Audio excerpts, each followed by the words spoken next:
take a shot of the holy water, man. Right. A little bit of coffee for me. Okay, here we go. Okay. Ladies and gentlemen, welcome back to the True Life Podcast. You know what? I know I told you that I had one amazing individual today, but I like to underpromise and overdeliver. So I brought you three amazing gentlemen that are going to get into some ideas about the world in which we live that share a very common foundation on which we can build a better future. Here we go. Ladies and gentlemen, without any further ado, let me just start off by introducing. I'll let you guys introduce yourselves. Please, let's tell the audience who you are. Let's start with Tian. Yeah. Hello, my name is Tian. Who am I? Who am I, dude? Yeah, I'm this energy you can see right now, dude. That's me. That's right. Yeah. Found myself through the use of psychedelics. So yeah. Yeah. I met Tian through psychedelics. Yeah. Literally. We have this group where a lot of like-minded people are meeting, and so these magical things happen. My name is Tor, and I'm a psychonaut in learning, I guess, trying to figure out what these things are. Yeah. With like-minded soul that makes that happen. My name is Marius, 33 years old. I'm an energizing searcher. So when I took the psychedelics for the first time, I only tried 3 times, but I felt the energy of love, real love, and the contact. Yeah. And have to be yourself, and meet your fears, It's like adventure that's never gonna end. So I'm just vibrating right now. I'm just one frequency at a time. Yeah. So it's interesting. When you talk, that's interesting that you use the word frequency, Tor. Like, what is your idea of frequency? And I know we're surrounded by different frequencies, and maybe our brain is almost like a receiver, just getting these different frequencies and then translating them. But let's talk about, before we get into this idea of frequencies, why don't you give people an overview of what it is that you do? Oh, damn. You can take that anywhere you want to, man. Actually, I love Simon Sinek says this perfectly. Okay. I love to inspire people to do something that inspires them because I get inspired.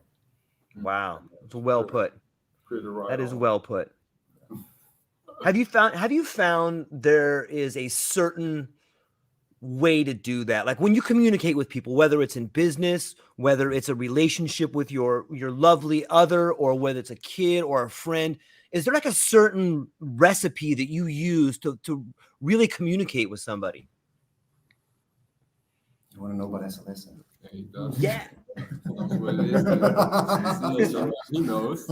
I've written. I may understand the concept, but I wrote that word down because I don't know the definition of it. I maybe instinctually, I could feel it or something. But what is Ehsalese? What does that mean to you?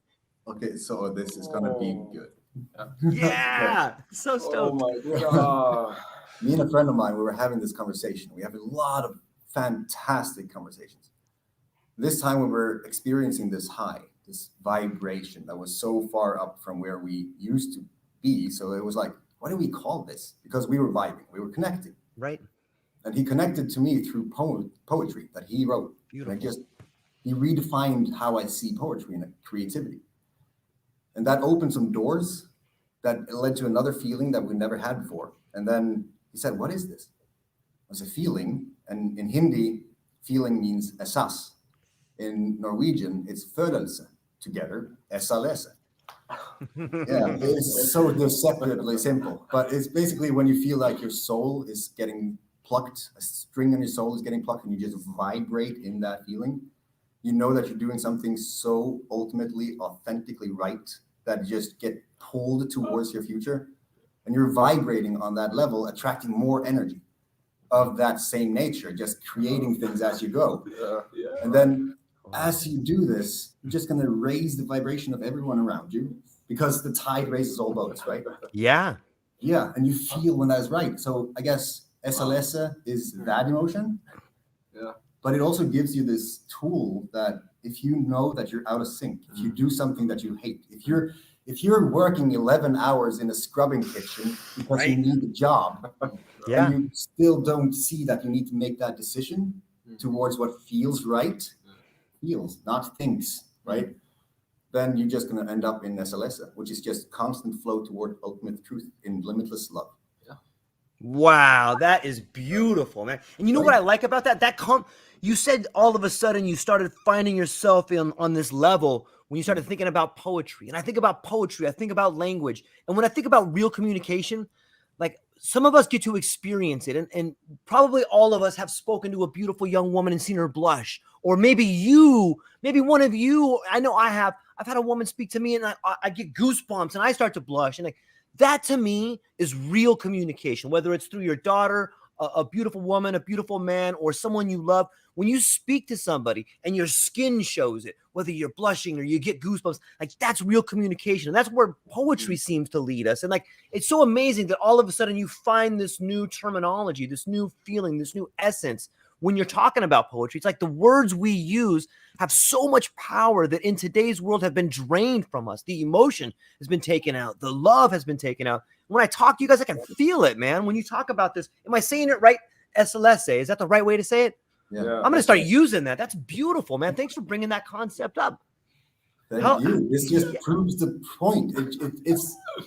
It is actually proof of concept because everyone who hears this knows what it is. You can't teach Ehsalese. You need to feel it and then remember how that felt in order to differentiate it. Like, what is fear? What is death? If not one thing that we have learned, and then we have to kind of redefine what those things mean. Man, you guys are blowing my mind. Like, I really feel right now, like there is the same way. Like if you watch mycelium or the fungus grow, like it's growing together and building this network before it begins to fruit.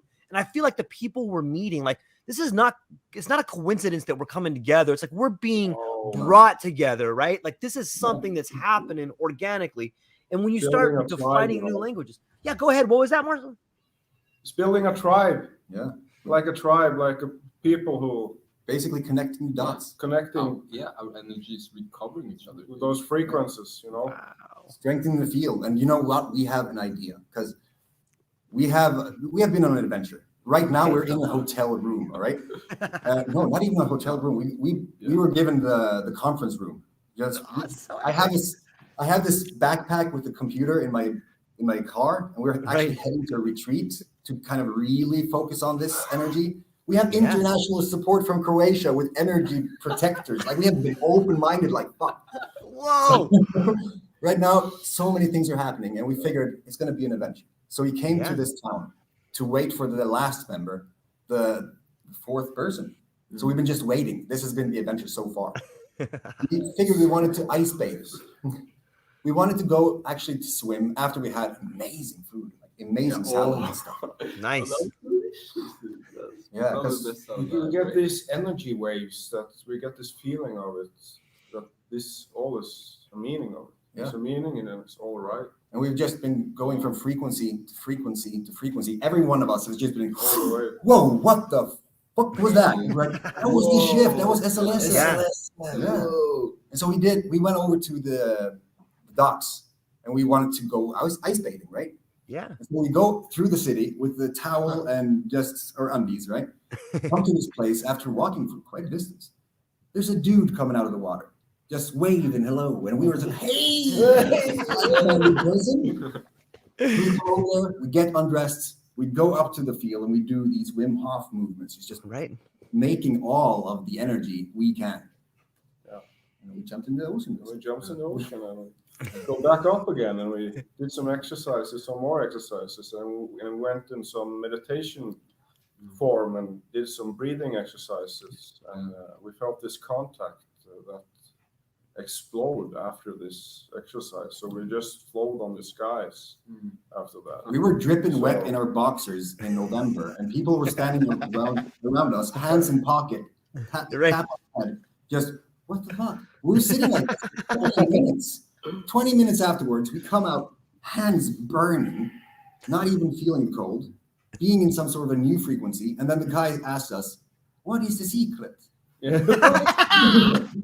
He was just staring at us as we Right. were some aliens or something. It was We really were awesome. weird. And also we were doing these really good exercises. Like what? You go like this. Woo! And burning like that. 3 people, as loud as we could, with people around us, just like, what the fuck is this Moana shit? You know, that's quantum flow exercise. So, That's quantum flow exercises. quantum flow is pretty new to me, but it's a combination of inhaling exercises and yoga, and this fantasizing of this red line.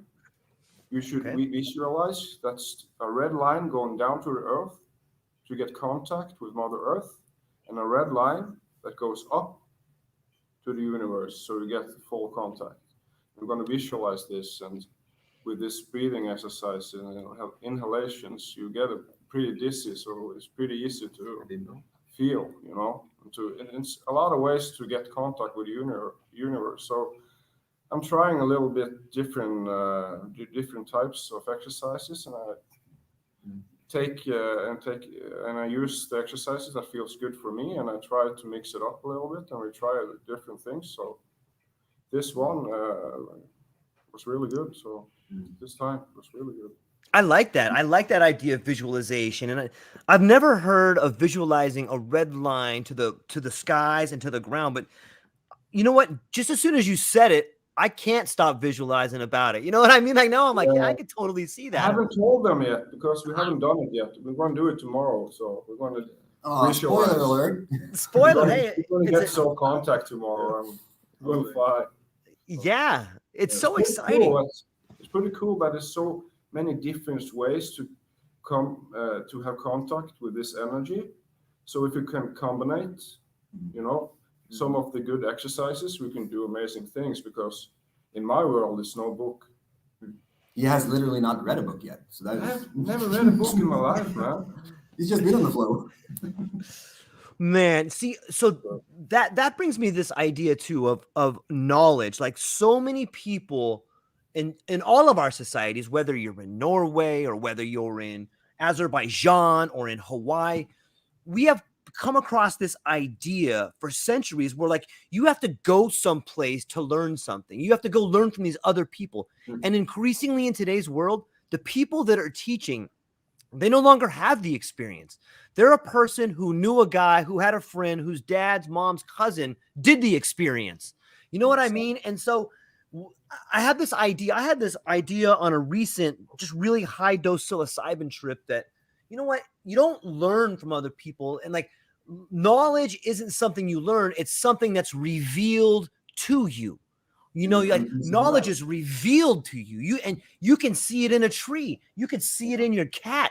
You can see it in the person next to you. You can learn things that you don't have to go talk to. You don't have to go pay a bunch of money to some guy. Like just be quiet and listen to what the world is telling you, and the knowledge will be revealed to you. What do you think? Is that crazy or what? No, that's spot on. That was beautiful, George. Yeah. Thank you. Perfect. I actually want to say something because Please. I had this difficult period of time where I have this like current, this salt water current where I live. I was like, oh shit! I feel like going down to the water and ask for the power of the current, to have that resilient in what I do. And then a message came to me like, it's what I heard was like, it's in the stillness of the current where you will find your strength. Wow, that is beautiful, man. Yeah. What? So tell me more about that. What? If you don't mind sharing, like, what was the difficult time you were going through, and what did you learn in the stillness of the current?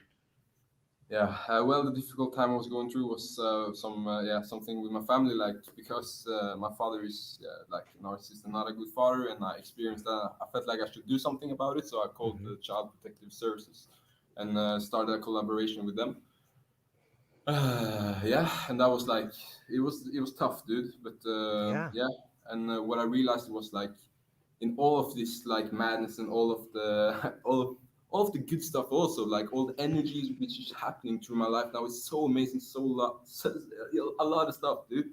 But I realized that if I to really find my strength, I need to take a step back and relax and meditate and like take breaks for myself, right? To recover my strength. Yeah. Feel, You have to don't find your think. own stillness. That's beautiful, man. Perfect. How did you get there though? Like, how did you decide that did you hear something calling to you, or was it like a voice in your head, or like how did you figure out like I need to get to this spot? Like, how did that come about? Well, I felt it, dude. I felt like, well, I feel like the current is so strong, like it can't be stopped by anything, and I would really love that strength in what I do. So I guess that was like the thought. How is it like thought and then feeling, or feeling then thought? Now you're asking those questions. Yeah, yeah. Feel, don't think. Oh yeah, okay, yeah. And then I just felt like going down there, and I felt like the current, the ocean has a soul. So I felt like Well, let me ask you this: was it rewarding for you to know that you came up with the answers to a problem that was difficult, that was challenging to you, and like you didn't? While you could go to anybody, you could go ask a mentor, you could go find something. How did you feel about figuring it out for yourself? And doesn't that just allow you to know that that's your truth and that's the solution for you, and it's a solution that no one had to tell you? It's a solution that you came up with. That's pretty empowering, right? Yeah, dude, it's great, dude. Yeah, when you said like, yeah, dude, fuck yeah, dude. Yeah. But there is one significant thing in that: the tribe. Yeah, dude. Luckily, I have my tribe to lean on. Right? It's so great. It really has helped me to push through those difficult conversations and all those difficult choices in my life. I knew that I was not alone after I did my choices. Like, I think that helped a lot for me. That I can be open and talk about my experiences with my friends, to be totally open and to have that tribe. It's amazing. It's like having, it's like having more of you to sort of collaborate with, because you met yourself in other people, and it's so beautiful. Like, they've lived their life with their experiences such as I, and we have like different things to help each other with, and it's so beautiful when it comes together to that problem. And Einstein did say you can't solve a problem from the same mind that created it. Wow. Yeah, that makes sense. Yeah. Wait, you got to break that. Say that again, Tor. I want to hear that. Get into that for me. You can't solve the problem with the same thoughts pattern and thoughts and actions that you made from the mind that actually created the problem. You need to have more reflections. You need to have people to spar with, to get new ideas, new perspectives on things, so that you understand different concepts, putting those together. Warren Buffett says that knowledge is cumulative. Cumulative, I think. Cumulative. That's my So when you learn more things about something, you might actually strengthen your understanding of something else. And I guess when you build that bridge and you see everything as one, that's it. Yeah, that's beautiful. I was talking with a friend of mine, and you know what's amazing? Like, I feel like we've known each other for a long time talking to you three guys, man. Thank you for this. Yeah, You know, like, you're right. Yeah. and I was having a similar discussion. Yeah, it is. It is. We're on the same frequency. We're on the same level. I think it's Ehsalese, you know what I mean?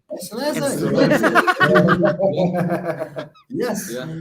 I was talking with a friend of mine, and we were discussing about meditating and thinking about things, and he had mentioned to me, sometimes like I'll be meditating, and it's like you try to quiet your mind and you start thinking about this thing, but then another thought pops in, and I'm trying to solve this problem, but then my mind just starts shifting gears on me.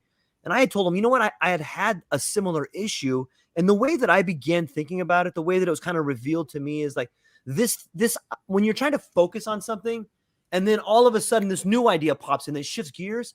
Like, that's not a disturbance. Like, that is the next thought that leads to the answer, even though it may seem irrelevant, even though it may seem like it's not related at all. Like, that's the next thought that's going to lead you to the answer. And like, when you start thinking like that, like, oh, it's not a distraction. this is a clue. This is the next step in the journey right there. And that's changed my life a little bit in the last probably month. I'm like, it's not a distraction. This is the next thought that leads to the next thing that's going to reveal the answer to me. And when Tian was talking about going into the still water, like I felt a connection there. I'm like, this is exactly it. It's not a distraction. This is how it's supposed to be. And it just, it's amazing to think about. So when you said, I guess the next step for my thought process, Tor, was you had mentioned that you can't solve a problem with the mind that created it. This leads me to believe you have a very interesting way in which you look at the people around you. Would you mind sharing how you see those around you, or maybe getting into this idea of what the tribe means to you? Oh my God. That's why we had to come up with a new word for it. Ehsalese.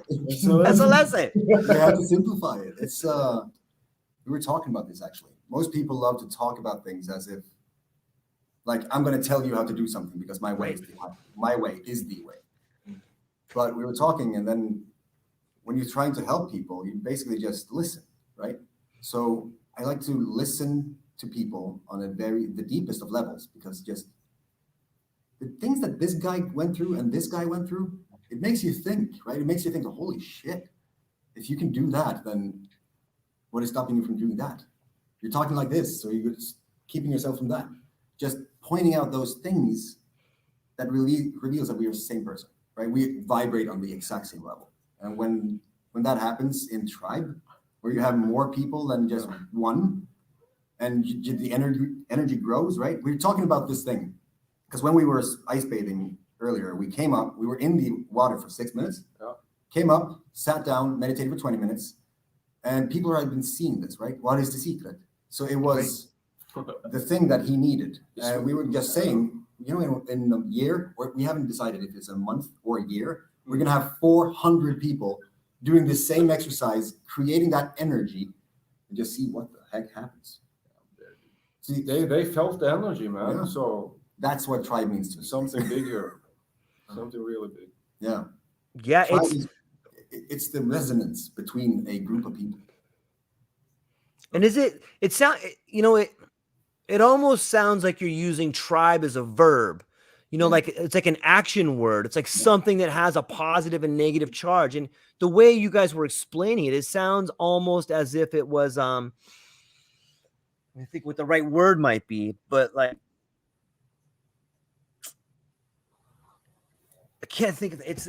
It's when you catch guys, on the tip of my tongue, when you catch a cold, you can give something to somebody. It becomes, it'll come. Yes, thank you.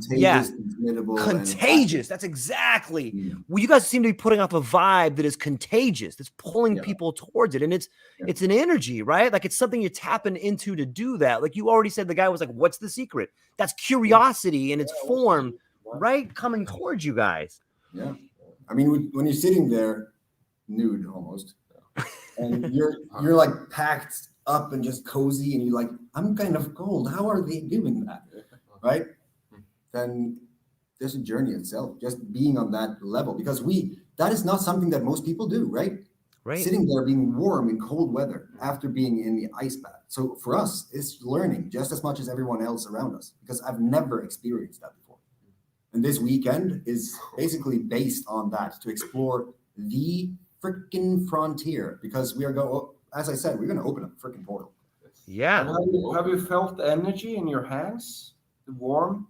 Yeah, I can feel them tingling, and tingling, yeah, absolutely. Like I do that meditation sometimes where like I'll just lay down and then I will concentrate and try to feel my heartbeat through my body, right? Like you can feel it in your fingertips if you concentrate, and you can move it, you can isolate it. Like you can move it all the way up and you can move it all the way down, move it all the way through your legs, but it takes a while to get there. Like you have to lay there for a little bit, and maybe sometimes I'll start with just my hand on my heart so I can it's like a drum beat. You could feel the rhythm in your body the same way you could feel it in a hall that's just bass flowing through you, and it gets me thinking about that. But I want to go back to this idea of being cold and hot. When you said cold and you made this move like this, like that's the idea. When people are cold, they're bundled up. And in the same way, like they're not in a position to share. When you're hot, your arms are out. When you're warm, you're radiating heat, right? Maybe that's this idea of radiating the tribe is when you're hot like that, you have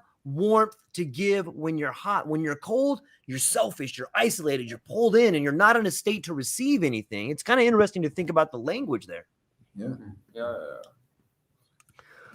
I wonder what, please. No, I made a video actually a few days ago, the journey of a thought that goes into this, like how it, like I see life through frequencies. And if love is the highest frequency and hate is the lowest, then just being as high as you can makes things a lot easier, basically. Yeah, to live. Yeah. Oh, I feel like the the really good feeling, like the energy which I have now is sort of like the universe is sort of giving me it so that I keep on doing this beautiful stuff, man. It's like a reward from the universe. Like I'm doing the right thing, yeah. Even though it's hard, like fucking hard. Broke this, by the way. Oh yes. He did. He's been amazing. Yeah, I have. Which day is it today? It's day, I think day 46 actually. 46. 46. 100-day challenge. Yeah. Yeah. Basically a 100-day challenge where you next level shit. Yeah, dude. I started making videos, like fucking open up like fucking everything, dude. And like been able to talk about my traumas and being able to share them with the tribe, which has given me like a whole another way of seeing things because we can talk together and like stuff I thought was like taboo or like real fucked. Yeah, it was like we come together and talk, and I sort of opened up understandings of like, okay, but like the situations probably wasn't really strange, dude. Like I do not blame myself for what I've done. It's not who I am, man. I am not my experiences. I'm what I choose to do with it, you know. So 100-day challenge. It's really good, dude. Yeah. Amazing, man. When you, what, Marius, have you gone through the 100-day challenge? I just started, so They're my beta testers, basically. yeah. Nice. I just started. I've been some 5 videos or something. Great. So you can I have feeling of the fear of, because when I was a child, when I did some wrong things or did things right, I was locked in the room, for hours.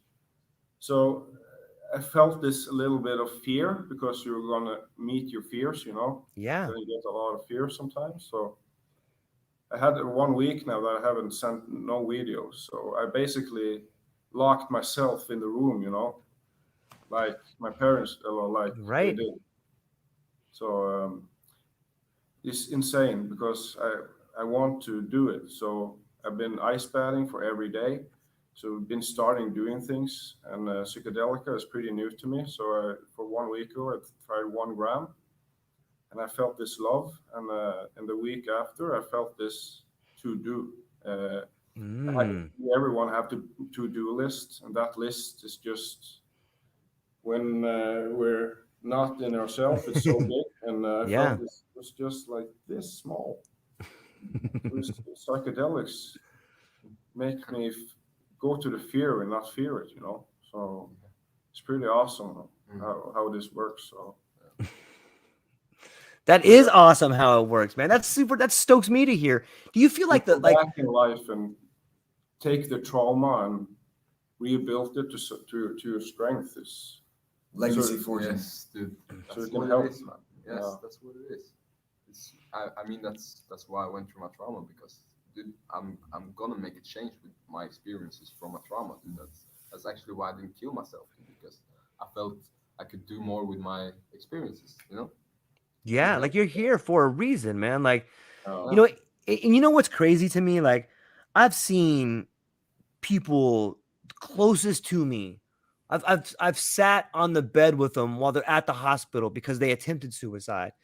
And, and all of us have probably had people in our lives that we lost, that wasn't fair, that we loved. Right? And it's those traumas. Like, something happens to you when you come face to face with a trauma like that, especially if it's your own life or someone close enough to you where it's still your own life. Something happens at that point in time where something inside you changes, and it's unfortunate, but something inside you dies. A big part of who you are dies, but it's necessary. That part must die so that you can be reborn, because it may take a year, it may take 10 years, it may take 20, but there's going to be something that grows in that hole that was ripped from you that's more beautiful than you could possibly understand. Yeah. It's going to show, it's going to create the individual that is Tian, that is Marius, that is Tor, that is George. Like, there's a new part of us that's growing. And when you deny that part, that's when the real death happens. That's when the spiritual death happens. When you deny this growth inside of you, man, like, forget about it. Like, every one of you must have had a horrible trauma happen to you, but that's why you're beautiful now, man. Man. What my experience of this is that you take the trauma and you meet the fear, and you get the twice of love of the trauma that you didn't get. That's a. I don't know how to explain it, but Wait, say that again. Can you say that again? It was a little bit difficult to explain, but you I get think I know how to do it. Can you explain it for me? Yeah, you can do it. It's like when they say that the hardest climb has the most beautiful view, right? Yes. Because when you actually confront something and you work towards fixing it, you're going to do something that is really fucking painful sometimes. You have to do something that really shakes the core. And when you go through that, you're seeing different things on the other side, meaning that you have the love from what you actually did, but also the actual work that got you there. We talked about this earlier. Like, if you give a poor person $200 million, what's going to happen to that person? They're going to kill He does themselves. not know how to Ruin their life. Make new money. He's going to be worse off. Yeah. Because if you go from one frequency like that, just fucking up there, then you're going to crash way back there if you don't really build yourself the understanding of how to go to the next level. You need to be ready, man. Feel called and do the crazy backflip or whatever it is. Yeah. Kill the dragon with the tweezers. Yeah. Do you think, Tor, that the 100-day challenge is a way of ascending that mountain in a way that is sustainable? Yeah. Yes, dude. Yeah. For sure. So he knows, because he's the first one who had consistently done all the days, right? Right. When I did it, I didn't know where it was going to lead me. I started because I wanted a different life. So first of all, I was alone, and it took about 10 years. So going through all that is why we figured out the power of tribe. If you have people to resonate with. Yeah. But going through that the first time, I just wanted a different change. I wanted money, because I had a fiance who was not a Norwegian citizen, fearing to get tossed out of the country. So I needed money to stay alive, basically. And then we got a daughter, and we had a perfect life. I was actually creating money from my stuff. I had gone through government saying, fuck off, I don't want your fiscal prison. Yeah. And so, but that was a long and painful and hard journey, right? So a year into my daughter's life, she was deported. And that, in the channel, or in the challenge, what was it? Day 43? At least at 41. Like. Yeah, so he saw that the day of that news, the day I got the news that my daughter was going to be deported, I shared that to the camera and to the world on YouTube, right? And I did that for 100 consecutive days. And on day 70 something, my family was deported. And I recorded that event and the feelings that I had in that trauma. Not knowing if or when I was ever going to see my daughter again. Knowing that right now, one of my parts just died, like a freaking candlelight in a fart. And I crushed. I fell down in the airport, not knowing what to do now. And then I died. Literally got a flash of life ahead of me, or just seeing something different. What I had to do. It was like the universe just, get the fuck up, right? Just take some accountability, know that I wanted to make them come back, work out a plan to do that, to make that happen. And I said in that video, day 70 something, that now the job starts. It's now it begins. I'm going to create this. After that, I didn't see the power of what happened through the 100-day challenge, because I didn't see it as the tool. It was just a way for me to journal, just to get my thoughts out there. Almost like a tribe does, because you're going to learn it twice. If you teach it, you're going to learn that thing twice, see it from different levels. Yeah. And now we have this theory then. We're still trying to build up the concept. Like 100 days, you can have 10 tasks or whatever goals you need to go through, divided by the 100 days. You're going to do those hard things with the accountability of the tribe, making sure that you do it. And you have agreed to it, which means that if you don't, you're going to feel physically ill. Like, fuck, I didn't do it. And then you're just getting pushed to do it. Yeah. It's like group pressure. Yeah, in In a good way. Yeah. Yeah. And then, then after the 100-day challenge has been met, like if after you're done, it's going to be a habit to just talk about things. You're going to have a way better way of communicating with people because all of a sudden talking in public is no problem. And you're going to meet a lot of different people because you putting that out into the universe so that it can bring it back to you. And you're just learning as you go. It just never stops. It starts a journey for yourself of self-discovery. So if that journey is customized, like we know, if I show you the Alchemist by Paulo Coelho, something, right? I believe so. Yeah, just shedding those seeds that you know is going to impact them, and then just continue to do that through 100 days. Dude, this is day 46 something, and we're now met for the first time ever live today. Yeah. I picked him up on the airport earlier. We're waiting for the fourth member, and we're going to go out to a retreat that we're just going to create. Yeah. Oh. Dude, Yeah, it's still kind of. she was gonna happen. Yeah. I feel like it's like whoa. I felt it like I've already started the trip. Like I have this like so yeah. There's been so many ascension points during this night that is insane. It's hard to explain, but it was like Ehsalese. yeah, Yes. it's less yeah. See, yes, that's that was it. Yeah. Yeah, I'm excited for you guys, man. It sounds to me like you're on the cusp of continuing changing your life for the better forever. Yeah. Right? It'll always be better, dude. Yeah. I'm gonna go treasure hunting with my kids in Egypt because I don't know if there's both there. It's gonna be an Right? What Yeah. did your daughter, is she able to come back into the country, or like No, I is there got gonna be her a back. reunion? You I did. got 8 months and 12 days later. I got them. Dude, okay. Yeah. I was dying inside. I'm like, I gotta know, did you come back? You know, like Yeah. I had $4 million in debt at age 20. okay, let's talk about that. Like, how did you get there, and how did you get out of there? How did I get? No, when this happened, I was. It was a drunken accident. It's a long story though. Yeah, we got time, man. If you can share it, we got time. What do you guys think? Okay, this is gonna be. Okay, I'm gonna try, for the first time ever, I'm going to try to actually consciously That's think awesome. about Okay. making the point of telling the story. Jesus Christ.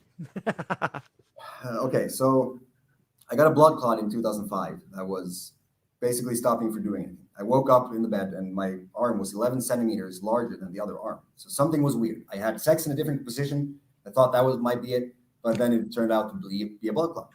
So 14 days after I saw that this was happening, they figured out that they're going to check it out because the doctor was like, might be a tick actually, or you might have the flu or whatever else explanation they tried to just toss at the problem. You might have a diagnosis. Take these. Yeah, all that shit. So 14 days afterwards, I was sent to the doctors. An experienced person went by, a certified doctor, not just an overweight one, or an overweight certified fitness coach. We're going to get more into that. But he knew what it was the problem because he had seen that throughout his 40-year career. So he said, that's a blood clot. Get him the fuck to the hospital. Yeah. And I guess 20 minutes later, I was on my way to the airport because they had booked this tiny plane for me. And on my way to Oslo hospital, where I just figured out that this is going to define my life forever. And I fell into victimized mindset because I lost my degree, my graduation, while I was in the hospital. So I never really continued school. This mentality got me to drink a lot. And people were just like, the party is at his place, right? Every day of the week. And that just led to new bad choices, less consequential thinking and all that stuff. So I ended up talking to different people that was not too good to talk to. Yeah. All of a sudden, we tried to score a PS4 because he wanted one in the middle of the night, drunk. We couldn't. And he said, I'm going to just go over there. And I said, I just got this thing. It's at home. They don't sell it there. I know this for a fact. But it was not an issue. Well, it was not an option to not do what he had planned to do. And I figured, fine, I'm just going to go with it. So then he's starting to plan, how can we get the cops out? Well, we can remove the SIM card from the phone and then call in the death act, fatal accident in the next municipality over. And they have to send all forces, right? Helicopters and all that shit. I think they almost fucking send tanks. It's insane. Everyone went out there because he painted a horrible picture, Yeah. which is a horrible act in itself to have that thought. Yeah, to make that yeah. happen, right? But you know, when you're in that mindset, you don't think about consequences. You're just a freaking monster that thinks in one way, one frequency, very low, right? But it ended up with us going over to the mall to try to get into this because the store was inside of the mall. And I figured there's not going to be a PS4 there, or a PS3. So I'm just going to sit here. I'm going to wait. I'm not going to do shit. Just sitting there drinking and smoking. And then he comes back around with a can of gas that he throws towards him.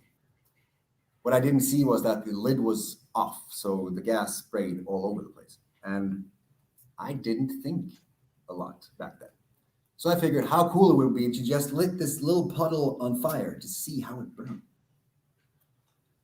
And then it burned a lot, and it exploded. So we just ran. The panic took us, we ran. Ran through the city and then around the block, and then I just lived right outside. But then as we crossed the corner, we see this orange hue over the entire middle part of that area. And we got a little panicked. So we went home and figured out we're going to go back and check it out because that's almost a smart thing. And especially with a sweater with my name printed on it. You know, if you have that ego thing, like, I'm going to show them what I'm called, actually. So we went back. People remember the name because they have a very special kind of last name. Seppola is not something that everyone is called. So this fireman sees us. We first see the fire, which is so huge that we know that that was not just a stack of pallets. This is kind of bad. And we decided to go back home. And then I woke up with the most fucking intense hangover from knocking. And outside were two uniformed individuals, and they wanted to talk to me. So I went back. I went with them, panicked, down to the police station where they said that we know that you were at the fireplace last night. This was my first offense. So a long time back and forth. I've seen TV. I know how these interrogations work. I'm not going to say shit. I'm actually going to be mystical. And I guess those with experience can see that, you know, they have that frequency a bit above. So they see those things. And so they kept pushing. And my mom came in as like the supporter. And she said that, you know, this is going to be painful no matter what. Let's just realize it. Isn't it better to just try to alleviate the pain by just telling it as it was? I was like, that's a big ask, Mom. I went back in, and by this time I had received a hamburger because those are good leverages. I was sitting there talking to him. He was smiling a little bit, and then he's like, almost, did you do it? But yeah, I basically laid my cards on the table, and I just told my part of the story, right? I tried to just say, okay, this is what happened. I was it. And I didn't try to include him, but we were two, so it was kind of obvious. And they were spreading all of these details, me being the first time in an interrogation. The fuck out.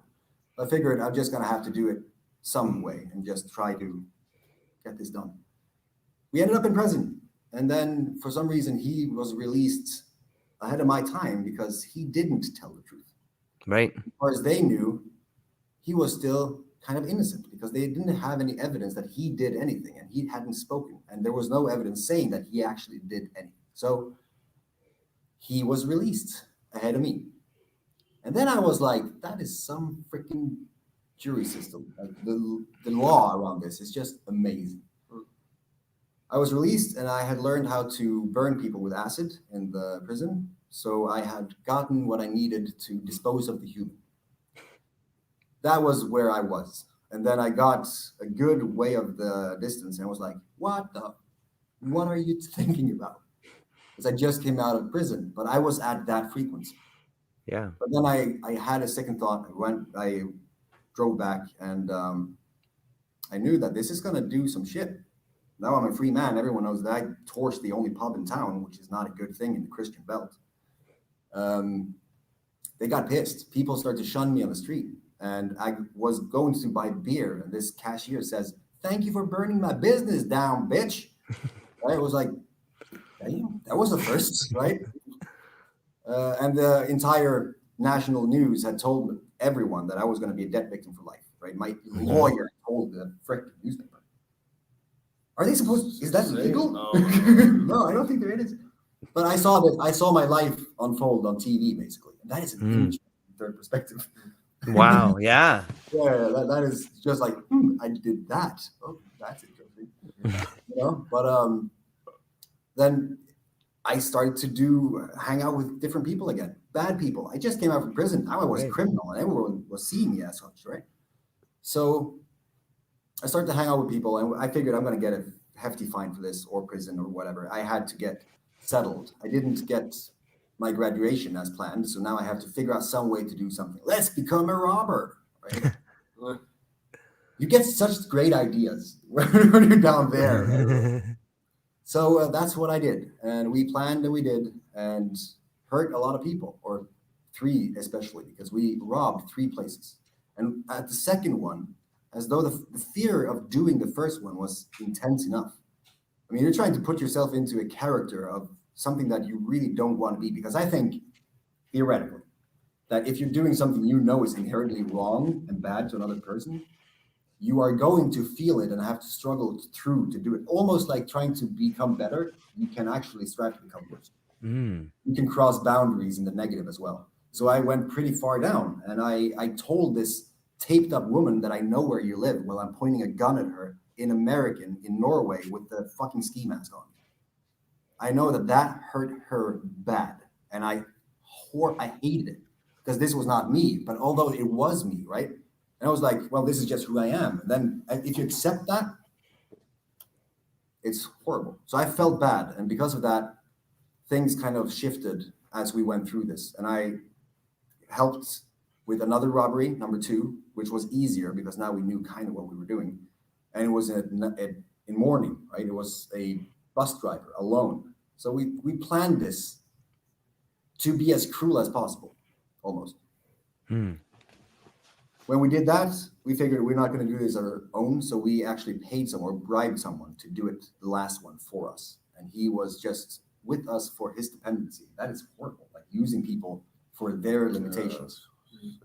Right? So he did that out of desperate means. Like, he owed us money, and we were those people who were just like, well, then you're going to do something for us, right? Now I understand how it is to be that person, how that escalated. But luckily, after we tried all these criminal ways of getting money, I was driving my ex, or my current girlfriend, my then current girlfriend, to the bus stop. And as we stopped at the ATM to get money, I said, look at those fucking fools. Like, there's a cop car on the bus station. I was like, if they just knew what was right here. Fucking losers, right? Yeah. She's getting money, and I'm rich. Like, I'm giving my mom $500 just like, here you go, Mom. Right? That kind of guy. Right. And I let her take out money, and I just had so much fun over the cops sitting right there, the irony of the situation. But then I ran around the corner, the bus left, and I had to chase it down. Then I saw this car following me. I was like, that's interesting. Like, he has the same, like, he's in a rush just like me. Maybe he's also going for the bus station. And then he did that for every overtake I did. And I was like, that was it. That was weird. But then I stopped. I get to a bus, like just a bus stop. And within seconds, there are God knows how many cars. I think like 4 cars just swarming that spot. And out comes people in like black policemen in this SWAT outfit with MP5s, helmets, everything. I was like, what is going on, right? In shock, I'm just continuing to hailing the bus.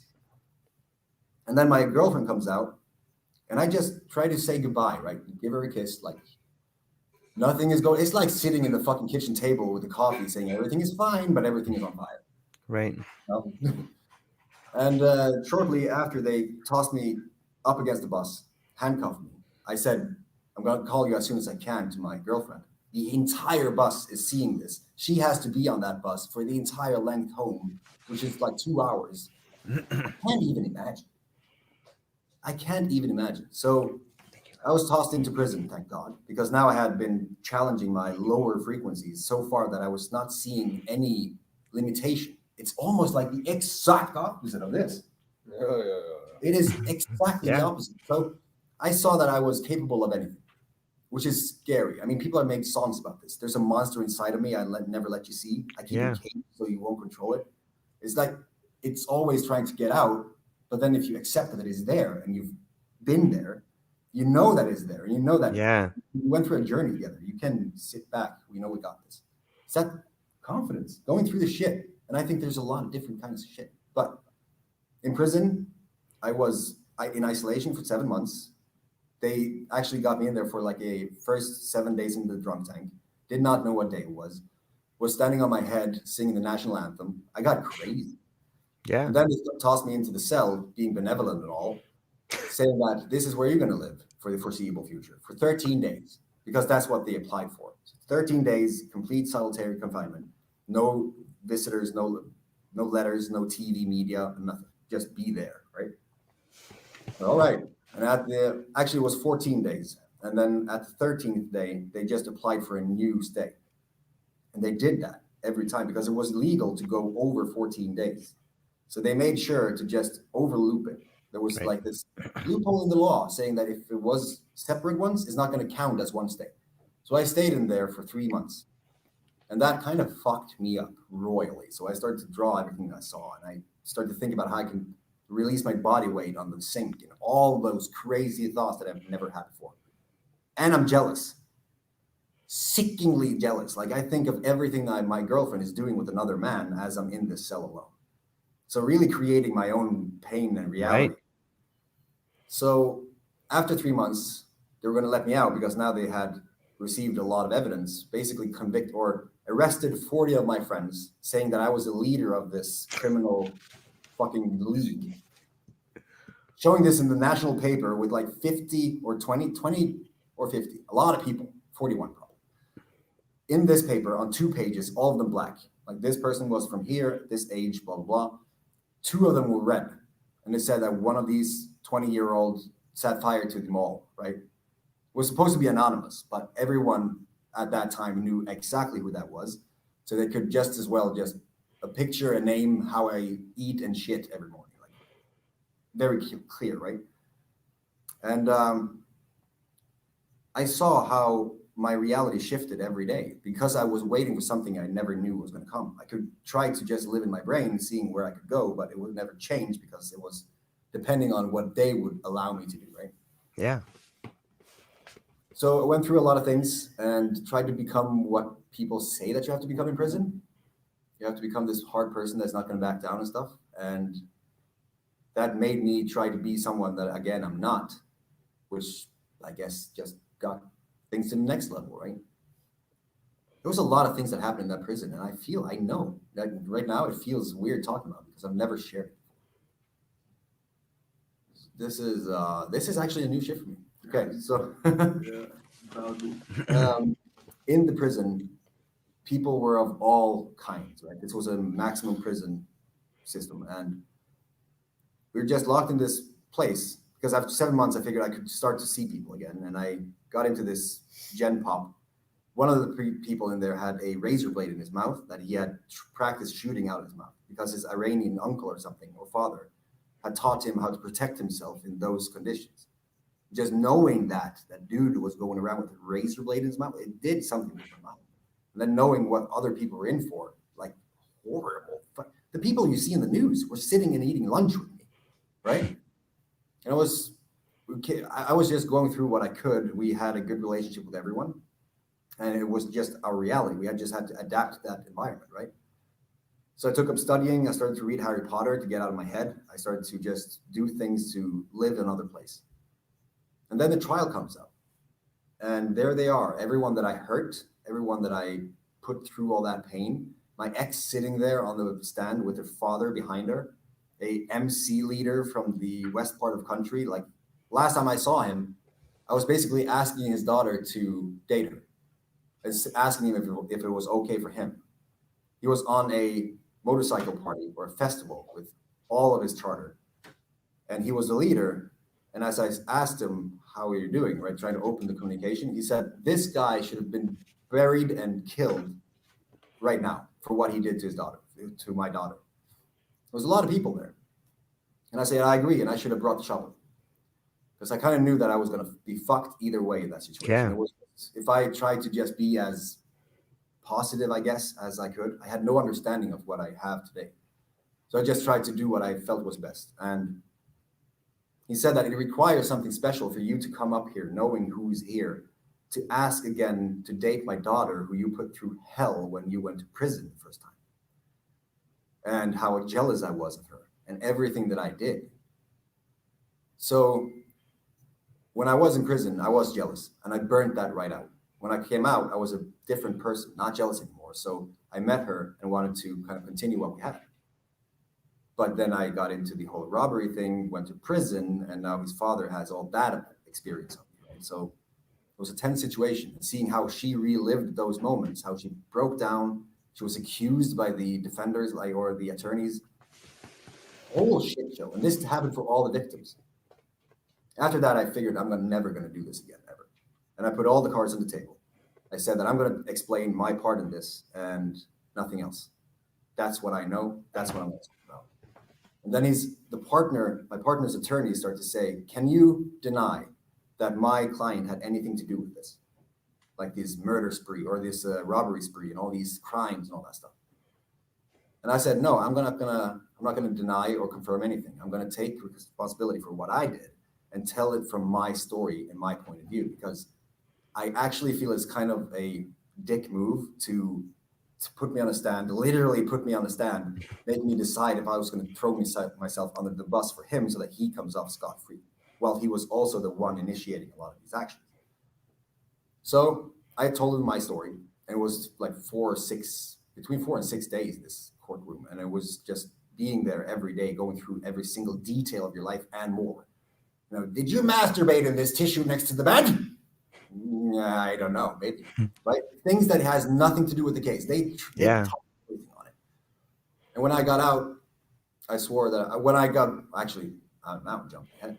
When we got home or back to the prison from the courtroom, he saw me as a snitch because I had told something that was not to his liking. And he actually had to either fabricate a story where he was not part of this, telling a completely different narrative, or trying to just admit what he did and say and collaborate with the story so that people know the entire picture, right? You have those, we call those Ehsalese intersections. You know you have a choice and you need to do it. But it's going to be tough and it's going to be you accepting something different. But he did. But he was pissed because now he had 3 years in prison himself, like me, right? We got sentenced to 3 years. And I had been in prison for a long time already because, by now I was a working criminal, basically. So I was in prison from 2008 to 2011. And then I started this journey where I tried to just create my freedom. I swore I was never going to go back to prison. And I wanted to create my own freedom because I had blood clots still. I was still victimized, basically. But then I go and I meet this girl at a job that I got, and we get a son at, like, long story short, soul-sucking job. There's actually not a lot to say about soul-sucking jobs. Factory jobs, you know what it is, right? You don't have to explain it. So I met this girl, we had a son, and he changed my perspective because at this time I was a sex chat operator. Oh my God, seeing the darkness of that side of the internet. I was in the company that has a whole bunch of female profiles, and they will basically chat regardless of sex or name or actually identity of this person. They will chat with people who have paid to chat with that person. It was a horrible world. Seeing people being in love and wanting to meet a fictitious person, and your job is basically to deceive them. That is literally your job. So I was doing that, and then I got my job and my son, trying to make my money streaming and YouTube and creation, all that stuff. Got my son and saw that I can't do this. I have to do something else.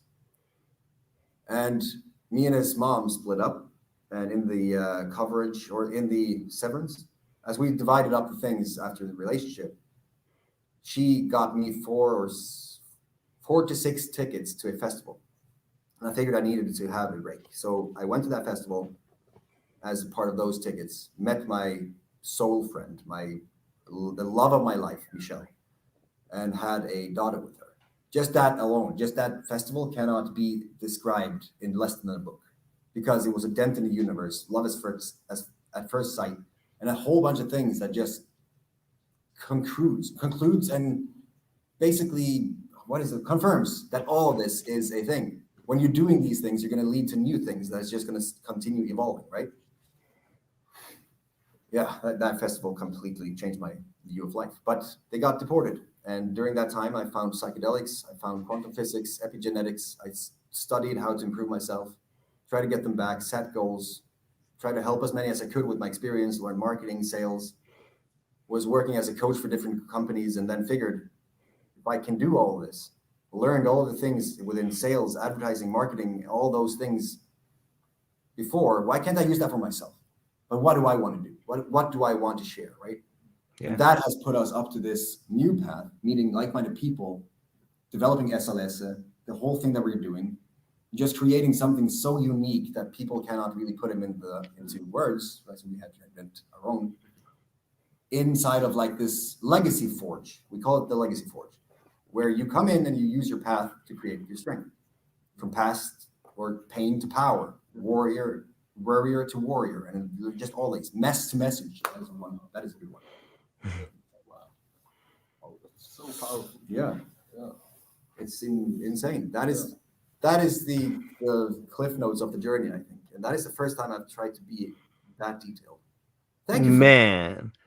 That's an amazing story, man. Thank you for sharing it. Like I feel like I get to know you more, and I'm glad I don't know the old Tor. That guy was a piece of shit. Yeah, see, that is the beautiful thing about it, because I started to document my journey through the 100-day challenge. After what I just shared, the journey is documented. Yeah, like everything is online. I've documented everything since that moment in time in 2018, and 100 days, and the journey, and everything that happened afterwards. It's insane. Okay, so I've learned something from that story, and I'm curious. Like, that is such an amazing transformation, and it's first off, it takes a lot of balls to share that. I'm truly thankful for that, Tor. That's a cool. It takes a lot of courage to be vulnerable like that, especially when you have come from a place where vulnerability was probably looked at as a sin or weakness. You know, Vikings, man. We're Vikings. Yeah, I can hear you, man. I can see the strength in all of you guys, and I admire it.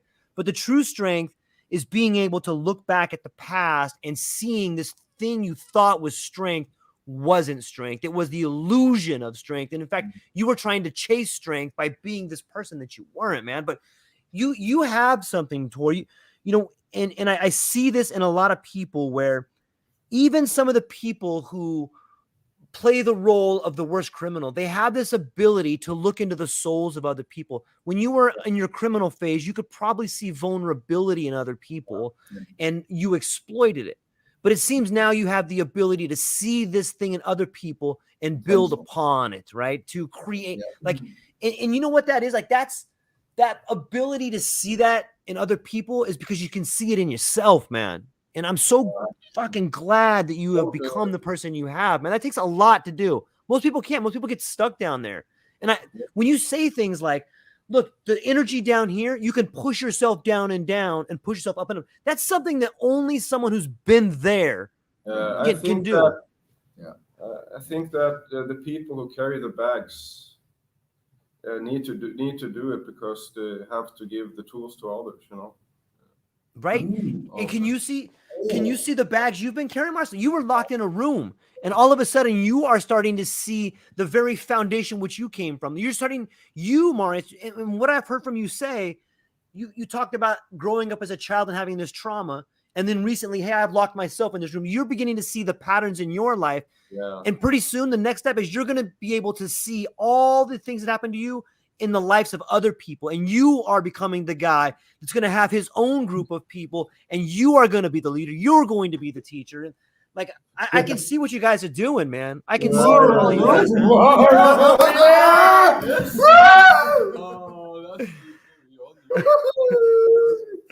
It is. It's challenging though. You're an amazing guy, man. You know what happened here? You know what they tried to explain in The Secret and all those things? Right. You've just seen it happening in this podcast. The last hour just explained all of it. Yeah. It comes from being open, I think. And it comes, it's hard. Okay. So in the beginning of the conversation, when Tian was telling his story, Tor, I saw you reach over to him and say, it's hard though. It's hard though. Like I think that it's very difficult to maintain, and it takes a lot of discipline in order to maintain where you're at when times get tough, and they will get tough. Like, That's what what are you- some things? Right? That's where the tribe comes in. What are some of the challenge? Have you ever found yourself in some challenging times since you've begun this new journey, Tor, and you've had these old friends? I'm sure that at points in time, the dark night of the soul creeps up sometimes, or you have old people that try to suck you back down. What are some strategies that you use in order to maintain a higher consciousness? I think that is really deceptively simple. Okay. It's accept. Basically accept. Like if people come, I guess when you get through a certain point, you're going to transcend the material. So it's not going to be a thing about where you're going to live. It's not going to be a thing about how are you going to get around in a vehicle or whatever. I think it's more of a physical energy the lower you go, right? Harder to move. When you get up, the energy gets lighter. So it's a lot easier to see the actual problem because all the other problems are away. There's not 100 problems at once. There's just a few, and you can kind of prioritize, right? And when you do that enough, I guess you get really conscious of this energy. Like if you feel that dissonance or you're not harmonizing as well anymore, you're going to be able to see like, okay, I need to make a decision here. So last time, there has been a lot actually. Me and the girl I met at the festival, we have split up. We're not together right now. Although I love her and she's a part of my soul, and she does that same with me. We're not together because we're trying to redefine relationship. We're trying to see that it's possible to live a life in Ehsalese where you're completely free and the person you're with is completely free. And the reason you're together is because you both choose it and it's the best option of all the options. But if you want to go and do something with someone else, be free. Go ahead. Because I know that you choose me at the end. And if you don't, I'm okay with that. But it's coming to that point of saying, I'm okay with that. Like we broke up because of this energy where it's on completely different frequencies on some levels, right? But we connected really well in others. So it's about what do you really want? When we had to go in there and I had to take this conversation, it was like biting the bullet. It was saying, listen, we have to talk about this. This is not benefiting any of us, right? Both of us are being dragged down and both of us should be free. So how can we fix that? And then it's like, well, for me is this. Well, for me is this. And it's like, okay, are you willing to go on a journey? Do you want to try to fix this? Although the answers can only come from within, right? And then just going on that discovery, wanting to make the journey. And then as you go, I guess more love is just overshadowing things. So the hard thing, it's like ice bathing. It's hard for the first seconds, but if you go through it, you're in it. Then it's just ride the wave.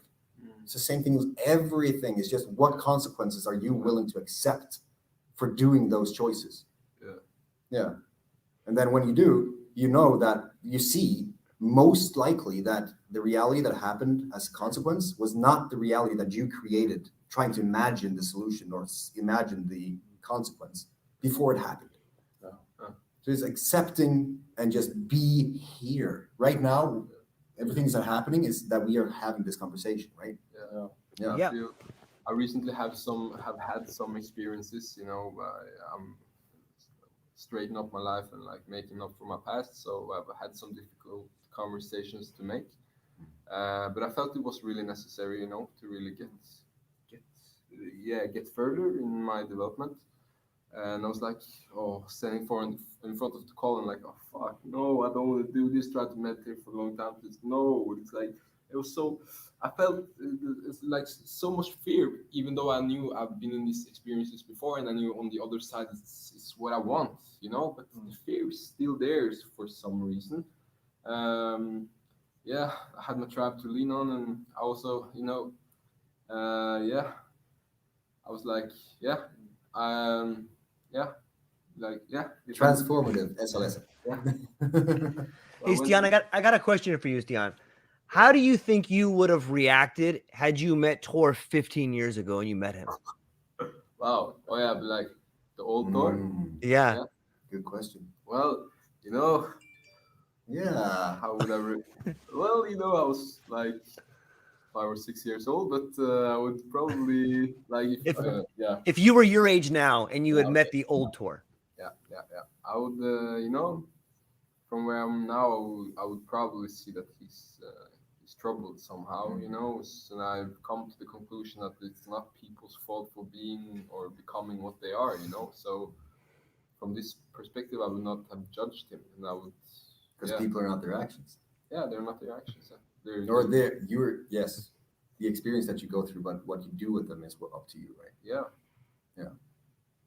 Being able to see that people can change. Yeah. That's a good answer. That actually brings me to the question: what part of your shift would you say psychedelics have had? No, like, yeah, Dude. Good question. Yeah, that's a good question. When I lost my daughter, I experienced something completely different. Never ever seen something of that nature. So it got me curious. What's more? Because I didn't have those thoughts.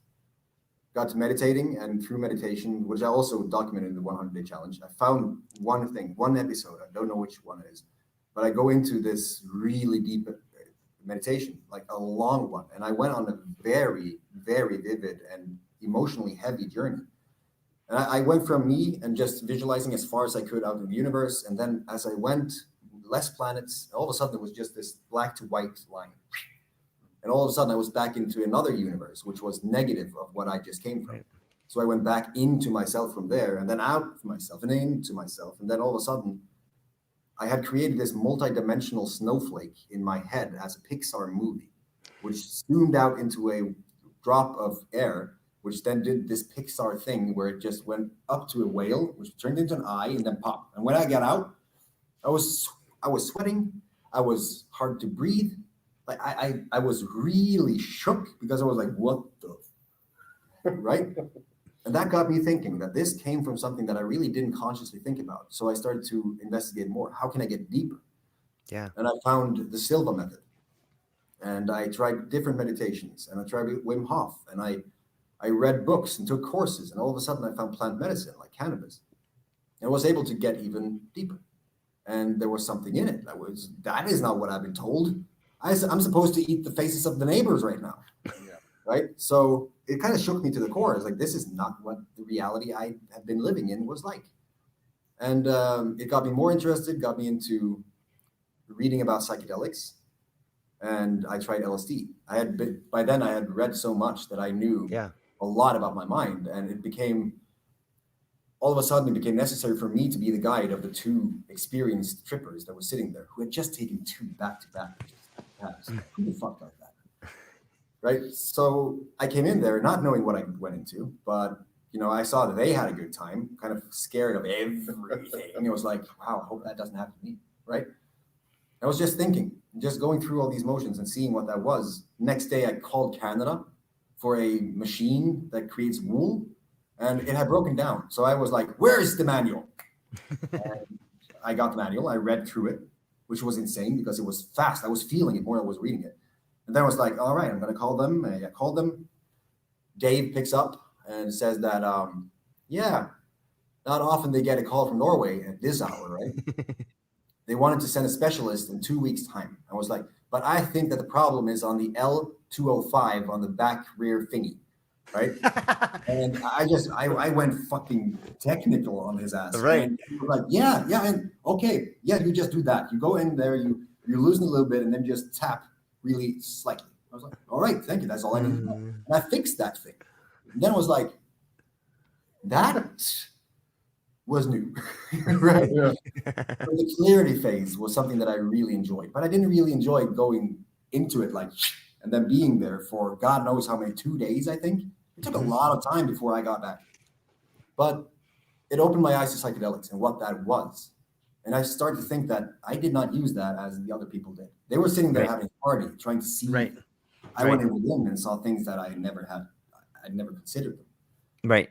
So I guess, that was actually one of those. I was actively looking for the things in my brain to kind of confront and see and expand and do things with. And I found mushrooms. I started to learn how to create mushrooms, like cultivating mushrooms with reishi and turkey tail and lion's mane, all these amazing plant freaking aliens. And just blew my mind. I found Paul Stamets, which introduced me to mushrooms, cubensis, and semilanceata, like liberty caps. And I found this love, this deep and intense, like really sense of love in Liberty Cap. Like it was something, because it was so true. It was truth. For me, other mushrooms put a filter on my mind and I saw different colors and all that stuff. But Liberty Cap made me really see the person that I need to confront. And it was me over the face to tell me, now you need to listen here, boy. Right? Very like a friend who will tell you to your face and you can deal with it. Yeah. Not stab you in the back and pretend to be something else. So it was honest. I loved that with it. And I started to experiment with microdosing and meditation and just getting to a completely new level. Like, woo, kind of level. Right? And I just could not understand why people had not seen this before. Like, what the hell are we doing if this is not a completely default thing that happens, right? So I had to go and learn a lot about that. And I joined a group, like for 200 people, I think. And 200 people. And now we're about 7,000. I think we're just about to cross 7,000 people, all about Liberty Caps. And so I learned so much. I taught others, learned more, right? Have you heard of the FAST method by Jim Quick? No, please share with me. It's basically when you're learning something, forget that you know anything about it. So you're not going to go into it with any prejudice or trying to figure like that. I know that. I don't need that. Go in with a completely new mind. Forget everything that you know. Active. So take notes, ask questions, and just be there, right? State. Have a mindset of actually wanting to learn and be curious and wanting, like, what's the why behind what you're doing. And then teach. So you're teaching it and you're learning it twice.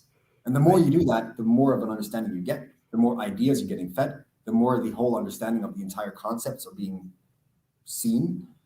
And all of a sudden you find quantum physics and unity and all those things that you thought was hard, right? But it's all about energies. So that group,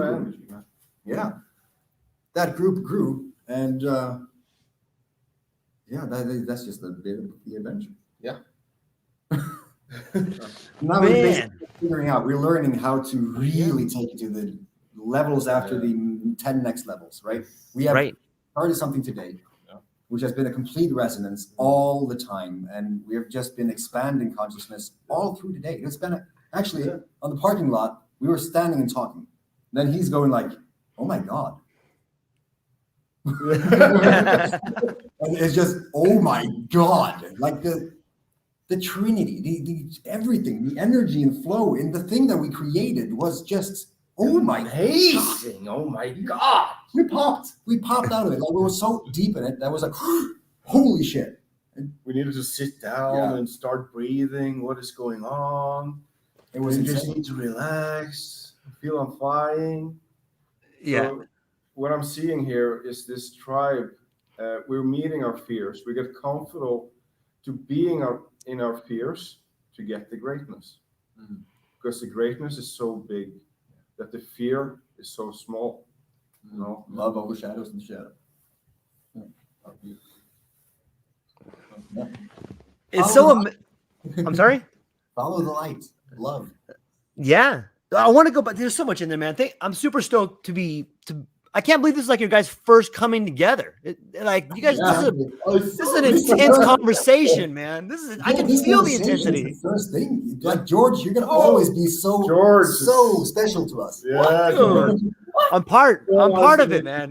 Yeah, you are. Surely, dude. So when are we going to meet? Next year? Yes. When I'm coming out there, or you guys come out here or something, we'll figure it out, man. I'll bring my team. Yeah. Just hang out a little bit. We're going to build this amazing ice bathing hut. So just totally, man. Yeah, totally, man. We hope some of those who are looking at this, we hope the person who are looking at this who really wants to experience this, and we know how it feels like to live in fear because I have one mind-blowing idea. How many people are listening to you, George? I think we'll probably reach about maybe 500 to 1,000 people on the first day. First day. Okay, so we said a year. We needed 400 people to try to this energy thingy. We said a year, but we just need to communicate that if anyone wants to, we can do it in a month. Yeah, 400 people. We want 400 people. We want to build an energy that the universe is going to explode. You know, but we know that we can make it, happen. Yeah. Because we Absolutely. feel- Here's the thing, though. Like, if anyone feels called to do this, you need to be willing and open and wanting to go into that fear, wanting to be a little weird, standing like this, woo, Like on the like- beach in the public, right? You need to be Wow. going with the flow. Go with the flow. Oh, it's so good. On the ice, man.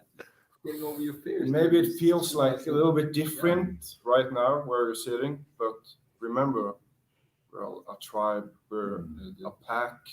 We're gonna motivate you. We are in the same frequencies. We are the same energy. And maybe it feels like difficult right now where you sit, but it's not going to feel that difficult when you're in it. Yeah. And dude, my life was, I felt so hopeless, dude. I decided to die, but you know, even I made it, man.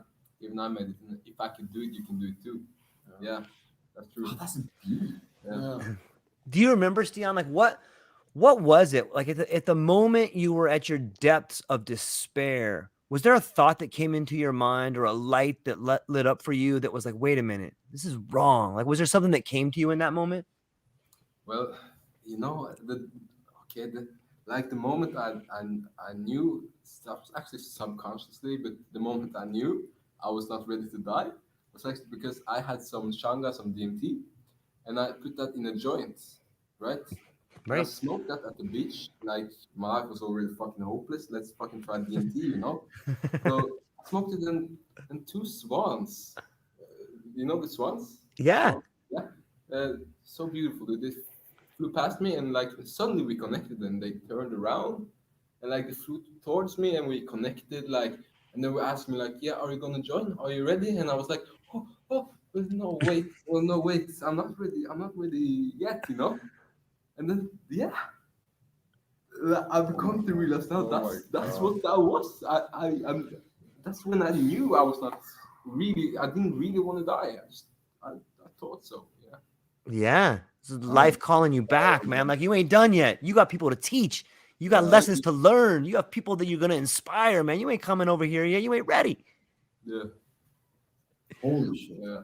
Marius, what about you? Like you had mentioned a second ago that, you had a very nice message to people about like, hey, look, if you're feeling in fear or there's another thing out there, what was it for you in the moment where you decided to take the next step? Back in 2018, I was in the system and got a lot of diagnosis Mm-hmm. and got a lot of medications. Right. So I ran in on a 7-month psychosis every day. Every single day, psychosis. Right. Psychosis. Right. So what I've seen is that when we take this psychedelic and we make this energy flow, it's like the same way to be in a psychosis kind of thing, you know. That's what they identify that as. That's That's their the label they for put you. on. Their sickness they put on you. Yeah.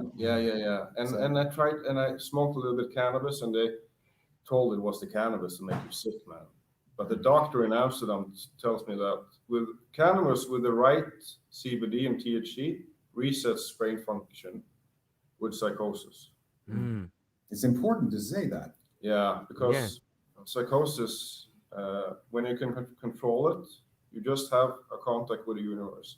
So my opinion of this is that when I was really low down and I was sick of the medication, the universe grabbed me and showed me myself. I got this self-confidence that was so high. I was running at the beach naked, screaming in the water, and feeling this relief and this love and this worth like a person, I got this when I looked at the sun was, and I was breathing at the sun. Did inhalation and breathing at the sun gets stronger and bigger. I can feel it coming through me. And I experienced so much energy from above and that was the time I took contact with Tor Erik, through Tor. And I believe that we was in family. I believe that he was some kind of brother to me, and I needed to contact him. So that's when the whole thing happened. So when I took the psychedelic, and special today, saw that psychosis is this kind of energy, but some kind of out of control because you don't know what happened. Yeah. It's the doctors say that this is. We will never find out what psychosis is. It's just a stupid statement. That's what the doctor says, So what is psychosis? I'm trying to learn something about it, and I have learned a lot. But I think the universe will show me what really psychosis is. And You just forgot that like psychosis, Yeah. So don't be afraid, you guys, if you believe psychosis or something. If you get CBD or something, you can calm it down. But then again, just to clarify, when you were psychotic, how many people were you consciously hanging around with that could bring you to the next level? No one. So you were alone trying to fix the same problem with the same alone, one. I was alone, but I was talking about my look at life, And that made you seem crazy. Yeah, that's made me seem crazy. And then the police came by my door because I was so happy. I was so excited about the universe. I was talking about this energy and cannabis and nature, and that the system is a lie, and they try to kill us with what they're saying on the TV. Because if you're saying the same fear so many times, your brain is going to believe it. Right. But our brain is so stupid, but also so smart. So it's important to understand that if the TV tells you something, but it's not true, but your brain, but you hear it every day, your brain will believe it in the end. So, and this was before the entire world shit show that we know as media happened. So being that guy that said it back then, before everything had been uncovered, it really takes a toll. People are looking at you as you're a fucking crazy person. Yeah. But that says a lot. It does. In a world that is full of lies, the person who sees clearly looks like the criminal. The person who sees clearly, right, is the person everyone is running away from. Like, that guy's crazy. No, you're the person telling the truth. You're the person ringing the bell. Hey, look, there's a problem here. And because think about what it means for the majority of people, for them to understand that I don't want to say everything, but the majority of what people believe, their reality is not reality. So when you begin reminding them that there's a problem, they have to call you crazy. Otherwise, they have to begin to think that maybe they're a little crazy. And people don't like that. They don't like that.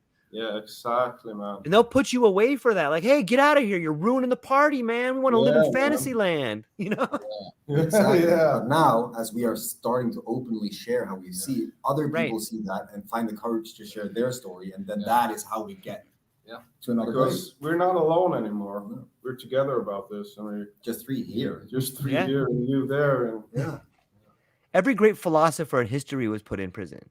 The original thinkers, like, when it was Galileo and these Copernicus, they're like, hey, we're not the center. Well, what happened? They were shut up. They were shunned. They were put to death. All these people, like, there's get burned. The witches, right? Nature medicine and this universe. That's too much, man. Burn. Yeah. Insane. It is. It's crazy. Relationships, how that just got introduced and taught to us from every movie angle and Hollywood and media and just everything. How marriages were not for love. It was to strengthen the family, to keep the kingdom. People married themselves or their kins, like their sister. This has been a corrupted system from way back when they didn't know shit. Now we just know better. Although poor fucking royalty. They have in a horrible way. Yeah, it's so interesting. When I think of the word history, I think of it as 2 words: his story. When you look at it from that angle, it's just a story that was told to you since you were a child. And the people that find themselves losing it later in life, whether they turn to crime, or whether they have psychosis, or whether they try to commit suicide, or we do all kinds of things in our life because things don't make sense. And it's usually people like us, people that get up and who have calluses on their hands and go to work every day. Like, we are the leaders. It's up to us to make the change in society. And the people on top can't make the change. They're used to controlling stuff from the top down, but that's not where change happens. Change happens from the bottom up, from people like you going out and making the world different, from people standing around and saying, think about what that guy said to you. What is the secret? Like, here's a guy looking at three people, like, right? I think we're talking about it right now. Like, this is the secret, Exactly. I want to shift gears for a minute too, Tor. You had mentioned that when you had called the company in Canada and were able to explain about like the LD 500 link. L205 nuggets thingy. Thank you. Okay. So I was recently talking to the president of the Australian Psychedelics Association, and he brought up some things that I think you would find incredibly relevant, in that when taking psychedelics, and I'm sure everyone in your group will find this interesting, when we take psychedelics and we do it in a way that is conscious, we have our intention there, you can begin to see some fabrics of lies stripped away, and you can begin to see clearly the mechanism of action. And for you in that particular case, it was the problem with this machine is probably over here. It's interesting to me, and I'm curious to get your opinion on this. The same way you were able to think about the mechanics of that machine, so too are you able to see the mechanics of relationships with other people. Can you, like, right? It's interesting how psychedelics allows us to see the patterns, to see the mechanism of actions, not only in mechanical things, but also in relationships. And I'm wondering, can you see that, and can you leverage that? That, yes, absolutely. That is what it is all about. That is Ehsalese. It's like you go from the mechanical, the physical, into flow and possibility. Like we talked about, you don't know what you don't know, right? Right. But people have a very strong opinion about almost everything that someone told them, blah, blah, blah. You know that line. Right. But if you feel it, you can't deny it. There's no possible way. So when you make sure that people not just learn, but they experience it, they're going to just remember how that solution felt, what they actually wanted, what they're searching for, right? I'm sorry if am I segueing now? Because I forgot my train of thought. We were just going into mechanism of action and mechanics. Yeah. So when you kind of strip away, as you said, you strip away those lies and those things that just doesn't make sense anymore. So you kind of just cleaning the system. It's like rebooting a 10-year-old computer after having installed Pornhub. If they have that. Do they have an app? I don't think they have. But the thing is, like, you're clogging the system, and when you're taking that hard reset or tossing out the bathwater, you're going to be more clearly able to see that energy. Like, I saw it. We need to do a story again, guys. When I got into this, I saw that there was different levels, different potencies, and like experiences from those different doses. So microdose, subliminal, you won't feel it. Right. Then starting to go into a moderate amount, and then as higher you go. And normally people will say that 5 grams of Liberty Caps is a high dose. And if you go for 8, well, then you're going to, right? That is ego death in a bottle. And then I was like, I had a blood clot, right? Right. But it's very important that I say I had. Oh, Marius kan få ett glas. Marius, kan jag få ett glas? Sorry, we're thirsty cotton now. Basically, where was I? Yeah, about the 12 grams. The 12 grams, yes. So I had a blood clot, and I figured that for that to remove itself through epigenetics, to creating the system that will kind of not be hospitable for that thing. Right. Okay. I had to overshower with love to make sure that the system is going to overpower the disease. And for that to happen, I had to see things differently. So I figured I need to be okay with death. And that is one of those things that psychedelics has to do, right? It removes the fear of death. So beautiful. Yeah. So I was sitting there, 12 grams of Liberty Cap, just because I needed a big artillery in my ass. Right. This was as I was also learning what those things are. Right. So I had so many trips behind me that I kind of knew where I was going, and I just went for it. So I put on a soundscape. I had a trip sitter, my ex, And I just lay down after drinking this horrible water that I completely misjudged. Like instead of having 1 cup of 12 grams, I think I had like 3 big IKEA glasses with a lot of water, and I had to drink all of it. It was like, oh my God, what have I done? Right? a lot of honey and stuff went in to soothe that. Right. But it took like 5 or 10 minutes before I was not there anymore. I had to lay down and I put my phone on my chest, and I was like, yeah, that cannot be there, because I felt it was pushing all of a sudden. It was just pressing me down into the gut. And remove that. Felt like my entire body, all my cells opened. I could hear the pop. I was talking to them about it earlier. I hear literally my cells pop in my ear, and there's a lot of cells. So sometimes it just takes ages, thousands of years for that to just get through.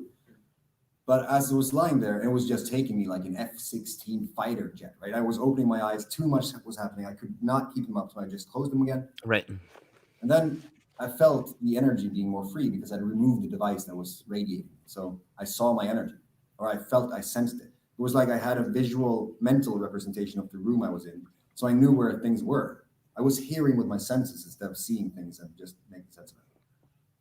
And so I saw this frequency that was above my head as I was lying in the couch.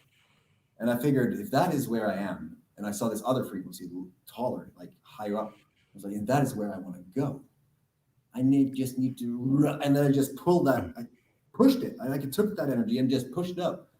And as it hit that desired frequency, I was like that clear. I was just opening my eyes, sitting back up, looking straight in my eyes of my ex. And she was like, what was that? I was like, I don't know, but right now I have all the answers to every single question in the universe. So fire away. You have very little time space, and you should do this right now.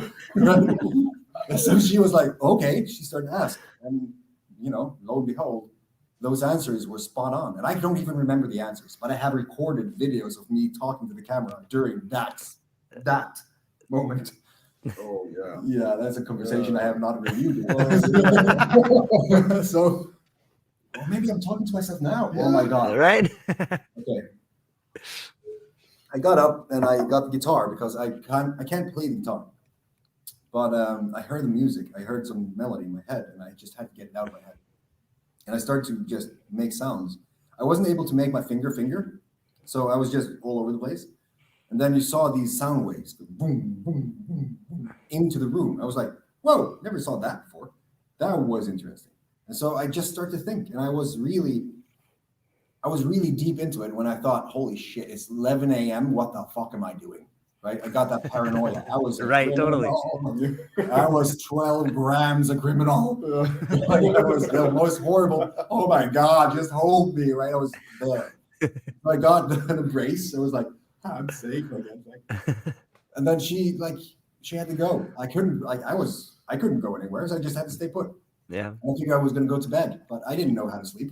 And I didn't know how the bed worked, or what I was, or why there was a phone there and how to use it. There was a lot of things that happened.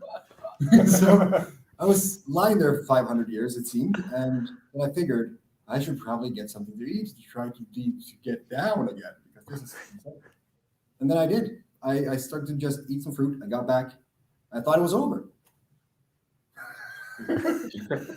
Next wave. Boom. Oh my God. So I started to really find my balance again. And that's a part I love, because when my family came back home, I want to really shield my family from this thing, even though I know who I am. Like, I'm filled with gratitude and love to a level that cannot be explained, and I'm taking part in their experience of reality. I'm on their level. Like, there's a dinosaur in the kitchen. Right? Really going into like the stories and adventures that we've had. Superpowers from bark. I've done some weird stuff. So I just love to go into that space, right? And we had some fun. She went to bed, and I was like, I can't explain that. That was before we had found Ehsalese, right? And also, Ramdas says that for those who've had the experience, no explanation is necessary. But for those who have not, that is possible. I'm very apt in this situation. But then I learned one immense thing, and that was, you don't need 12 grams ever. But the things that has come after that has been like, I removed a lot of layers of the onion at the same time, and it just reset something huge. And after that, It is now the key to the universe. Yeah. I don't remember the question, but I hope it answered it. I think for those who, what was the quote again? For those who know, there needs be no explanation. Yeah. What? Those who do not, there is no explanation possible. I've never heard that before, but it's so true to the point, man. So true. Yeah. What we have had all day is that. What? Like, I'm having a great time. I want to continue, but do you have your friend coming in? Is your? Oh shit! Has he landed? I think it's about an hour and a half. It's 8:30. Yeah. He has Oh my landed. god, he's landed, man. You did that. I just got the toilet that wipes your ass and opens the lid all of a sudden. We're building a bathroom, me and my dad, and Nice. we just got the things installed, and it was a toilet that actually opens as you close it in. Have you ever had one of those automatic toilets? No, never. Never even That's heard an about it. experience. That is an hear experience. I hear this tune as I approach. This it's amazing, Right? Yeah. So I just got confirmed that we got it. It's Nice. Very nice. good. Yeah, but we do have a fourth member that we have to call, pick up, calm, Yes. soothe, de-panic, whatever the word. But we are on an adventure, and he knew that. He comes in 9 hours after him, expects us to be in the lobby? No. We have to be there. Yeah. Nice. Yeah. So I'm what? Yeah. Are you guys still okay to go for a little bit longer, or? I don't know. Have you sent a message? Should we send the message? He has asked. You sent him a message. He has not said Yeah. anything. You see. Isn't he landing back? No, I think it was 7 or 8:30, and it's like 5 minutes ago. So we're not that bad off. We're actually good friends. We remembered him. Yeah. Right. With a little help from George. Thank you, George. There we go. Just hope that this is the right number. That will. Yeah. Right. This is such an adventure that you're taking Yeah. part in. It's insane. I'm excited to be here, man. This is fun. It's really interesting. Yeah, it really is. I'm grateful. For this. Hallo? Hei, hør meg, det er Tor. Hei. Ja, vi sitter in a podcast, sa du. I'm actually going to just speak in English so that they don't think that, just have to wonder what I'm saying. So we're actually at the podcast with the good George Monty from True Life, and we just, all three of us, we did threesome with George. It was amazing. It was amazing. It was amazing. Well, we're in a hotel lobby right now that we kind of scored from that is amazing story as well. We're in a conference room that we scored from the lobby. But yes, so we remember you and we were going to come pick you up. Yes.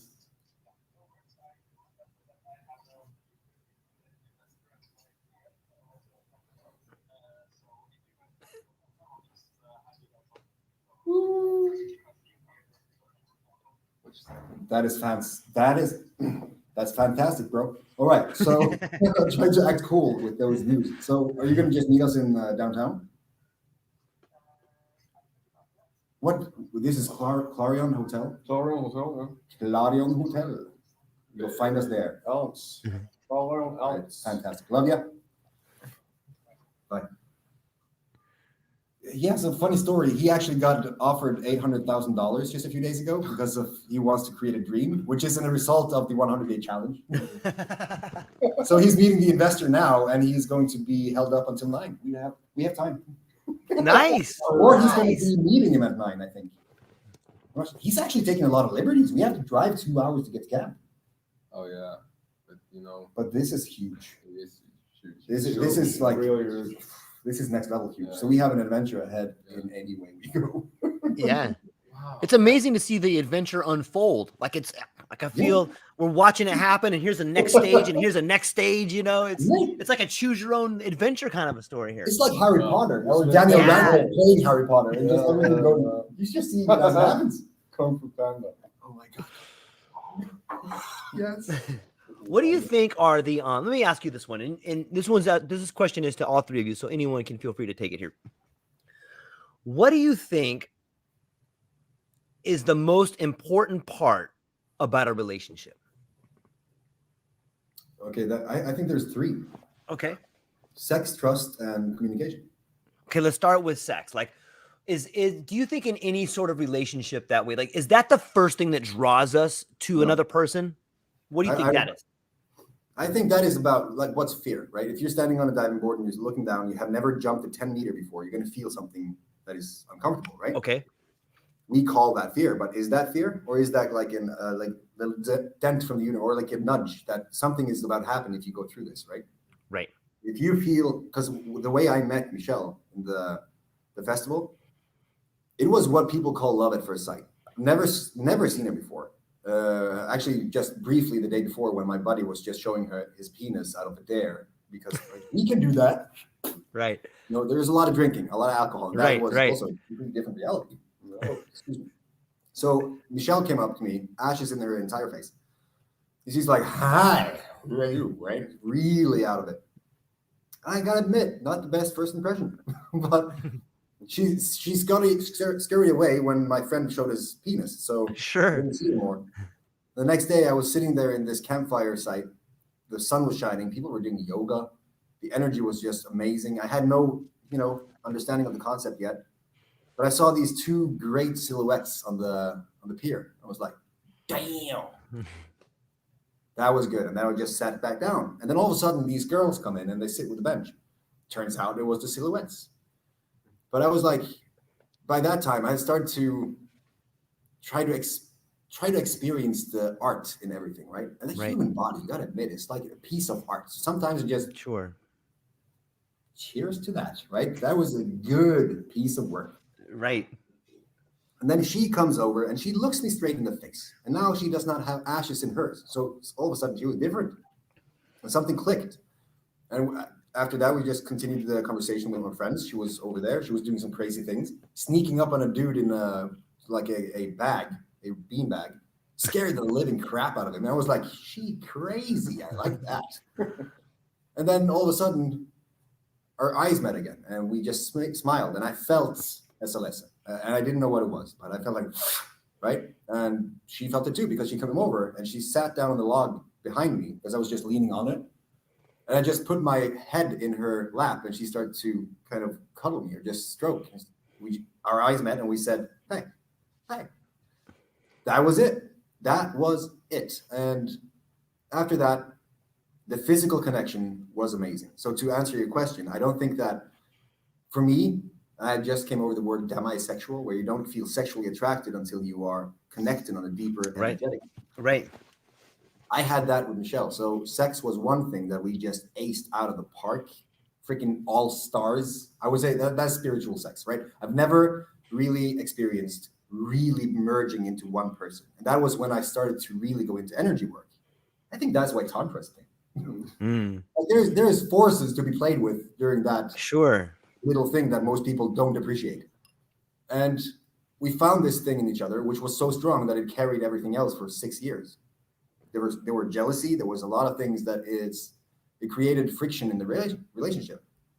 And I was not doing my best at home. Like I was lazy. I was working from 5 a.m. to 10 p.m. trying to make the business work so that we can actually pay for the food that we have and all that stuff. So when I came in and I didn't have mental capacity to do the chores as well, or got flagged for not caring about doing the chores or what, there was a lot of things. Most people can relate to that little back and forth. And I started she didn't want to see that we were two people who completed each other that could go towards the same goal instead of fighting two different battles on each side and then complaining about the other one not doing shit. After a while, we find out how to communicate, but not in the best way. Because I think that the energy that you have through sex, you can also have through communication. The energy that you get through communication and sex can also be had through trust. Just knowing the freedom of not owning a person and being 100% accountable and honest with yourself, knowing that happiness comes from within and you choose to be with the other soul that you have found, right? Yeah. Connecting on all different levels. Yeah. So I think that if you feel really good energetically, you can connect on all the levels that resonate and you're going to feel if you resonate. So I think that to answer the question, the most important thing for a relationship is resonance in a variable space, I guess, in a variable, because if you're too far away, you kind of never make it work. If you're too close, you're basically the same and there's not going to be any fun in that. But if you're just enough away, you can build on each other on the things that both have and lack, basically. And then you just move, but you have to be kind of similar and then find that joy together, which starts with resonance. But there's pain in that. You have to be able to kind of accept that you have to go on a journey. a wise woman told me once that if you're thinking about a person and you don't know why you're thinking about that person, Yeah, that was it's key. not really that. It's not really you that's thinking of that person. It's that person who's thinking of you. You're connected. Wow, I never heard that before. Yeah. That's fucking Don't- blows my mind. But yeah, I could totally see that. Yeah, me and my friend. I had a friend from the U.S., Keith, Right? and he had my experience basically in the ayahuasca sphere. Right, he knew everything about ayahuasca. He was living in Iquitos. He had over 100 or 70 or 100 plus ayahuasca trips, really going into it. And we had these conversations that very quickly turned to very deep friendship because, as with what is relationships, right? Is connections, is love. You can have that regardless of the gender, right? So we had this conversation that just connected us on a soul level, and we had those understanding of both parts of the equation, basically. Me with psychedelics and psilocybin, and him with ayahuasca, and we saw these similarities that made us see that there were more, like two ideas form three. And over time, we just felt each other.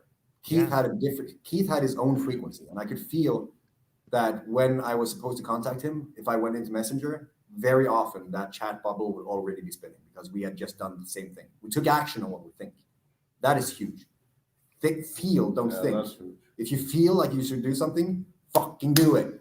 Like me and Michelle broke up, but we have had sex after we broke up. We've kissed after we broke up because we are honoring the connection, the energy, not the label that people want to put on it. So when me and Keith got really close, I had this really weird picture and sensation of him whenever. So I could identify as this is the Keith frequency. All of a sudden, I felt like I had to talk to him, and we call each other, and he says that he's got a cancer that I can't even pronounce. All of a sudden, from nowhere, he got this. Keith Aronowitz, by the way. Boston 117 or 7. You're going to find him on Instagram. He was a very big graffiti artist who deserves fucking respect for what he did. And I might be emotional on this one. Just saying. I'm going to do a pilgrimage down to the U.S. because they have made a honoring of him in graffiti on First Street, F Street, something. And I feel like what we had, I need to go down there to actually just take part in the spirit of Keith. Because in ayahuasca, spirits was the dominant thing. In psilocybin, there was frequencies. It was so fascinating. The spirit world and the universe, insane. But all of a sudden, like, I knew he had cancer. And time went by, and I was so fucking busy. I couldn't, I felt bad for not being able to do more. And then I figured I'm going to send him a message. So I did. And then his wife answers back saying that he has chemo in his brain. He can't really communicate right now. I will reach out when he's feeling better. A little more time went by, but not a lot, right? So I reach out again because all of a sudden I feel Keith really hard. Like it was a kick in the stomach. And as I finally find the time to actually reach out 2 or 3 days later, I go into Facebook. The first thing I see is Keith. I see his picture just, right? And I was like, that's going to make it easy. Now I can just go into his profile and call him. Yeah. And that was like in honor of Keith Aronowitz, died this day, or born this day and died this day. And then it was a eulogy of his wife. And that hit me like a ton of bricks. I think that what I felt, because the date of his death is the date I felt that shit. It was his ascension. He went to the different level. And after that, I've actually had that feeling again. I've been feeling the Keith frequency, sensing what he would say in this situation or whatever, knowing that he is now where we try to fantasize towards. Like we try to explain the semantics of death through psychedelics, comatoses, like comas, near-death experiences, all these things that put you to the end of life. And then you have more to learn, right? We try to just really thinking ourselves through what would that be, the next chapter. And then if life is a game, you want to do everything that you can throughout this life with as much love as you can, facing the fears that you have been given, and then going through, when you come there, you're going to have a rich life where you were just fully valuable, helping everyone around you. The ripple effect, right? Right. Although people have been known to die from that, Jesus and stuff. But then we meet again, I guess, or the energy can't die; it can just transmute.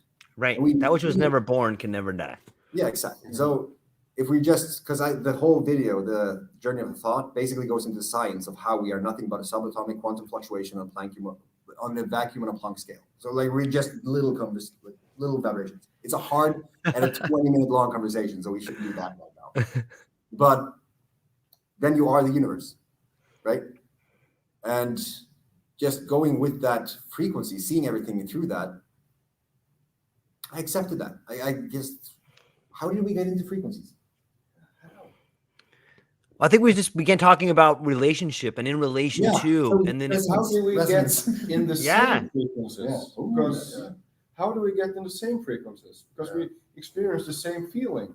Because we're talking about our feelings, and we'll see they're almost alike. You know. it's like a tuning fork, right? Like So once you all see we- someone on it, you just begin to gravitate towards it and you tune towards Yes. each other. Yeah. The same way a woman will tune other women into their menstrual cycle, right? Like, so too do we as all humans. Like, if that happens in this set of humans, then wouldn't the same principle happen throughout humanity and all humans if we're vibrating on a certain level? Yeah, one would think that. But I think that more people needs to actually show who they are. Like, three Yes. people meditating and doing crazy shit, and people are asking questions, right? And then just doing that more. And then the more Maybe- people, it raise yeah. more frequencies. Of course. Maybe you can't vibrate on the same frequency unless you're honest with yourself, right? Exactly. Yeah, Yeah. that's the point. Because when we was Yeah. bathing, we were standing there and we had the same frequency. The people came because they can feel the love. You know? Yeah. Getting pulled up. You're never getting Yeah. dragged down if you don't Yeah. focus on it. Yeah. You're doing what feels good, basically. Right.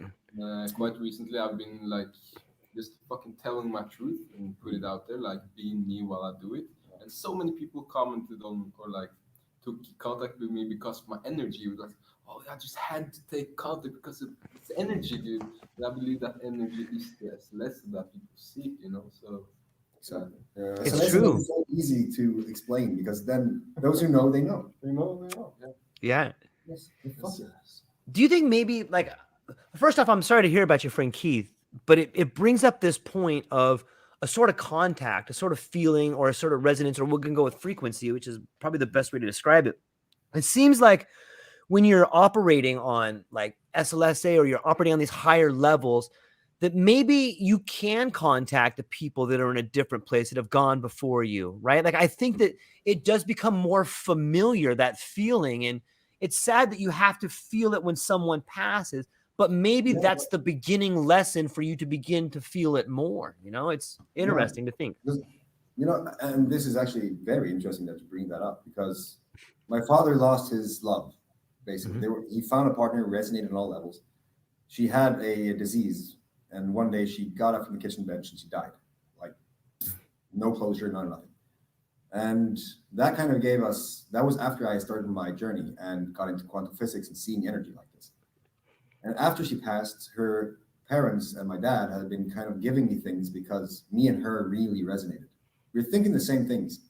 And I guess when people do certain things, they see that, oh, this person is like this person. She reminds me of him, or like vice versa. So I was receiving a lot of books from them because they knew that I like to read. Right. And I learned these things from some of the books that just changed my paradigm. And I was like, if her energy is like that, she can't die. Like that energy is somewhere. Right. And I started to accept the fact that she was not there. And then we had the funeral. And as I was thinking this, that thought sounds like a Disney movie, but a stream of light hit me in the face, and only me. I was like, fuck yeah. There she We're is. probably going to meet again, right? Because then I knew that even though she wasn't physically there, not materialistically there, she was there. I just had to tune into that. And then the journey from there, I feel like I've got so many books and things that just help me. Think and Grow Rich by Napoleon Hill. There you Everyone go. knows that book or should know that book, right? Yeah. My dad does, for the first one, he doesn't read English books. Secondly, he doesn't read books. Right? So when he was the one to give me that book, it completely changed everything in my life. I was like, wow, that was not him. I was like, where did you get this book? Lena. I was like, wow, right? Yeah, so it changed my paradigm, and I started to see death differently. And then my grandfather died, who had been a rock and the tribal chief, right? He was really an interesting person. I tried to make him write a book before he died. But he was a very a man of his generation. He was a quiet guy who didn't think that you should talk too much. I think that everyone should have 100% death tax, lose everything when they die, and have to focus on the knowledge and the value they can give the other people to just build the knowledge and get ahead, right? So they don't have to get all the, like a lot of millionaires. They don't get things because they just got them. You actually have to earn them. Because that creates better people. And he was like that, almost, but very much like, he was stuck in the other energy. So when he died, people got his possessions. And that's it. He was keeping to himself, even though everyone tried to make him talk. Like someone in our family lineage is called Leonard Seppola. And Disney just made a movie about him, Togo. These things run in the family. These things, people do things and they don't fucking talk about it. The only reason I know is because other people found interest in what he was doing when he was handstanding on horses and shit. Then they started to write about it. And that's how we got to know it. But we have to share it. So sharing those stories, and back to death. Like when he died, I felt like everything was so fucking sterile. Like he was put in a box. We had to carry out that box, following a dude that had read everything he knows in a Bible. And he did not even know my granddad, right? He was talking from these parables and shit from the Bible. And I felt like it was so fake. Because it's like you're putting all your knowledge in the book. And the only reason, I'm not bashing on religion. I think the frequency of belief is a fucking powerful thing. But I believe like if you put that book in the couch, I would rather believe in the couch and the house the couch stand in and the universe the house is situated. Instead of taking a glass of water from a river and just honoring that little piece of water, and that is my life now, that is my norm, my paradigm, my rules, all that stuff. Those are my commandments. I rather would look at the river that the water came from, because that is not going to die in a still environment. New possibilities, new flow, right? And with that flow, my granddad discerned something different. That was the first time when I really took action on what I believed. So instead of putting on a rose, I had this rock with a Norse symbol on it called Vikings, which is like a compass to show your way and honor his energy afterwards. And I put that on his coffin. People were like, huh. But that's my way. Death is not scary anymore because it's just a passing that you get to do. And then if you have done a lot of things that just prove that you are worthy of the life you've been given, I guess you go to the next level. Yeah. That's an awesome story, man. It brings up so many questions in my mind. Like, I really love the idea of what I like what you said about the death tax, but it brings to me this question of like, it's almost like a plague. Like we have come to respect the monetary value and money itself over the experience. The real richness that your grandfather gave was his experience, but people would rather trade in the money. They'd rather trade in this idol instead of the real juice, instead of the real history, the experience that can make them rich. Instead, they just want the rich. Like, and you, in a way, you make yourself poor that way. Like, why do you think we do that? Like, what's going on there? That is, again, back to the whole physical thing of the energy, heavy energy versus flowy energy. They just know that heavy energy because money is the Roth. I'm not going to say names, actually. Some families in the world are rich. And they have been so for a long time. And that just inherits down the line. And if you have values that are shit, then you're going to teach that to your kids and they're going to see how you operate in the world. And then if that is based on that materialistic, just money to me kind of way, instant gratification or dominance, it's going to be hard to see the world differently. If you work towards it, if they were only to say that this is what you need to do, this is what you need to do, then you take 10 years and comprise that into 1 month. And you have that foundation to continue to learn on. And that just goes down into generations. Can you imagine how that would look like in 20 years?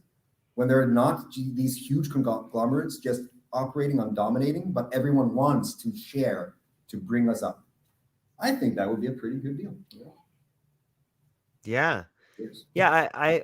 I'm hopeful we can get there. And I think we can. I think maybe this is a movement starting. It reminds me though of like families. Like I just interviewed Joseph Sassoon, who wrote a book called The Sassoons. And the Sassoons are like the Rothschilds of the East. Like they were a banking family from the Middle East. And then they came up being sort of the people that could use usury, and they were allowed to do this. And then they moved into commodities, and then they moved into the opium trade. And the story's fascinating because it's told by Joseph Sassoon, who wasn't part of like the ruling Sassoon family. He was part of the family that got left behind in the Middle East when the richest father and the son moved to Europe and started this incredible empire that they had going. But he tells the story from like the rise and the fall, and you get to see so much bickering and so much infighting, and like they were basically like drug dealers. Like they were just, they were controlling all this opium, and he talks about what it did to the individuals in the family. And the reason I'm bringing it up is like they completely lost. Like the first guy that started it was this incredible individual that had insight and authority and more than that, understanding of what life is and experience. And as they moved up in this empire, some of it got passed on, but it slowly became squeezed out of the family until there was nothing left but just bickering in a hollow shell of what, the money really does to people. Like the money goes in and it steals everything from you. And then you put it in this idol and then it gets just taken away from you. In a way, it's a thief. But yeah, I think we can move on. Instead of focusing on value, we're focusing on the symbol of success that we all agreed upon. It's a fucking paper note. Yeah, it is. Yeah. Thing, yeah. But you can feel experience. You can feel value. So if you just continue to share that experience, because I don't guess you really feel a lot to carry anything forward when you buy something that is going to cost you more energy or money, like an iPhone. I don't feel like this is an iPhone 12 and now I'm going to save the world, right? It's like it's sucking your energy. But if you go in and you just try to create energy and do the things that feels right, it's a very backwards thing to think, because if you give value, the money is going to follow, and then the money is just going to enforce who you already are. Evil money becomes evil because the person who is doing it just does not know any other reality. I know how it was to be on that spectrum. Yeah. And like vice versa. A good person would do something to create a better thing, like we created it today. Yeah. It's fascinating. Let's shift gears for a minute. Like it's super interesting to get to hear different perspectives from different people on different parts of the planet. And you guys being where you are located geographically, let me first off share with you what I see kind of going on from my little bubble here in Hawaii on a geopolitical scale.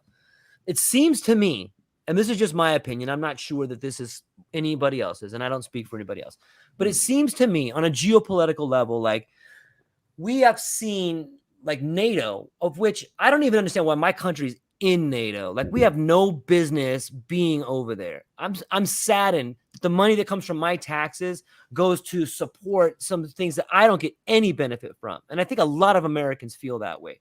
But I see this sort of warlord type mentality encroaching on the border of Russia. I see Russia protecting itself. It's interesting to me to see in America, we're taught like all these horrible things, like the Nazis are bad and this and that. And World War II is sort of a conundrum over here. But in the media, it's all Germans are bad. Like they painted Germany with such a broad brush when kids are young. And so now all of a sudden, it blows my mind to see so many people in Twitter in America talking about, hey, we're going to support the Ukraine, even though Ukraine has like these Nazi flags on there.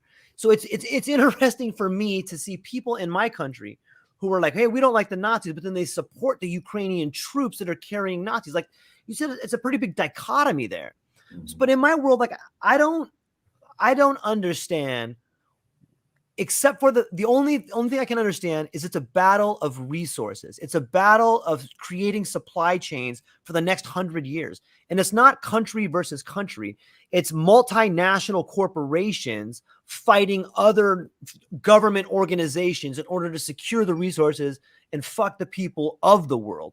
I wish that we as a people of the world could rise up and demand more of those people that quote unquote rule us, force them to do what the right thing is to do. That's kind of the way I'm looking at this geopolitical strategy. Do you guys see it similar? Do you guys have a different view, or how do you guys see it? A slightly different view on the history part, but that is okay. Please. That's not the view. It's almost like the Bitcoin, it's almost taking over the banks. The banks are pissing in their pants, because because we are starting to take over because the evil is weak. You know, Yes. they're trying to kill us all these years. Try to bury us, but Try to bury us. You know, try to bury our ideas. If we can't go through the school system, we're stupid. You know. Yeah. But that system will fuck you up. Oh my God. Yeah. It's meant to disable you. Oh yeah. So a lot of things is going to happen. I think we are in the start of World War III because the people want love now. They don't want this hate stuff.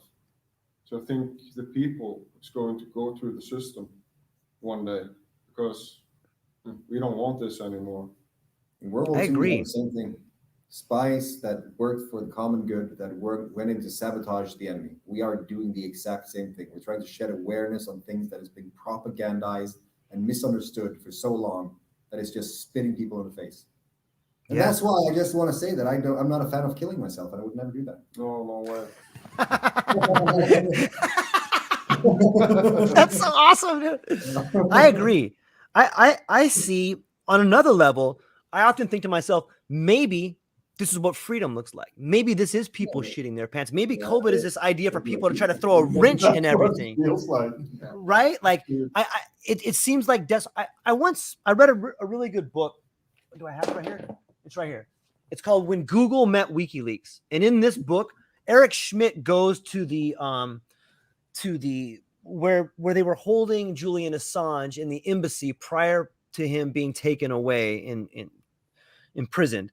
And in that meeting, you know, Eric Schmidt and a few people are talking to Julian Assange about their kind of plans of like what Google is really doing. And Julian Assange, you know, it's one of my favorite quotes in the book. They're talking about how they have like Google, big tech, and governments and government organizations and multinational corporates have this ability to control the narrative. And they're going to do so through censorship.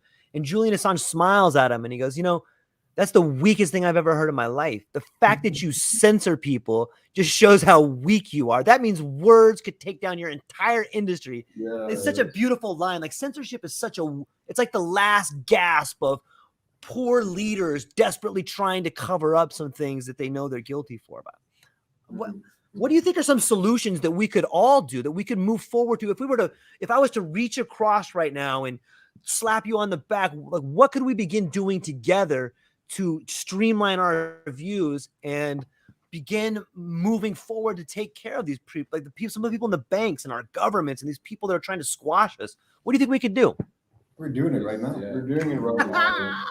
Yeah. Like just this is going to start a snowball effect. It's going to create we have plans of creating a center here in Norway called Valhalla. It's just because we like Vikings, right? It's going to be a personal development thing where people can come up and learn how to take responsibility of their own fucking life, start to see things differently. And as we do that, it's just going to grow. And the plan is so huge that it cannot fail, right? Because when people hear it, they get inspired. So now, if you want to sponsor us with a few $1 million, that's cool. If you don't, that's cool. If you want to go and check us out, Seppola.com. Help us create this. This is happening right now. Like we're on our way tomorrow to do the thing that we are going to change the reality with. Another guy is currently having a meeting with an investor for $800,000. And we are basically just talking about the things that we are doing. And also, one of my clients is going to be the happiness doctor in Dubai. On a national scale. That is just, when you think about the things that has happened, I get mind blown. It's just like, it's better to just be humble and just, this is what's happening, not accept it. And you know, I've had like a similar dream before I met Tor. Like I wanted to open like some sort of treatment center with the use of plant medicine. Then I met him and we shared our dreams and we're like, what the fuck? This is the same dream.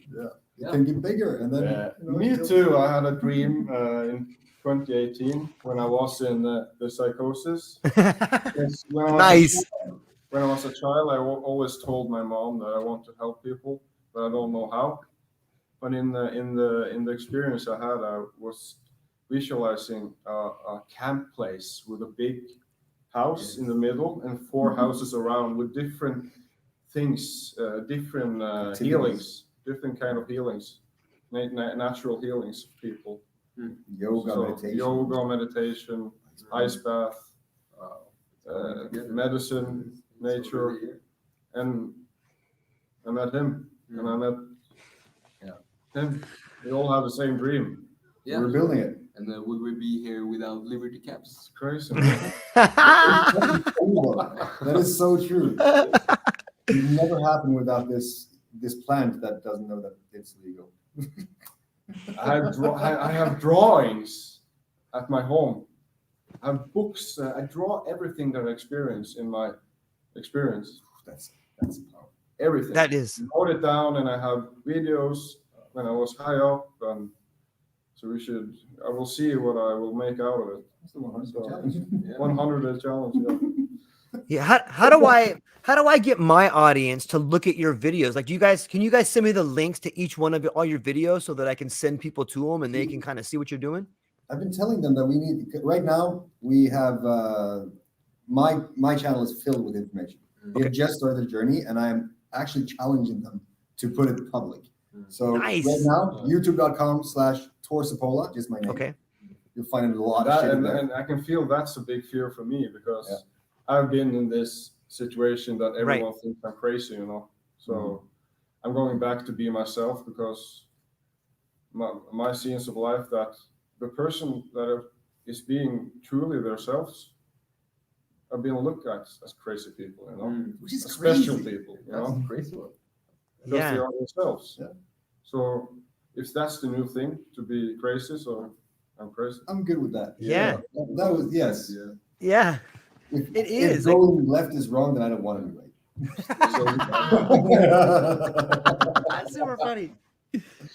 Yeah, and something to think about too, Marius, is that for all of you, for Tian, for Marius, for Tor, for me, like when we give ourselves the freedom to be who we are, regardless of what people think about us, we're crazy, we're dumb, we're stupid, we're foolish, whatever label they want to put on us.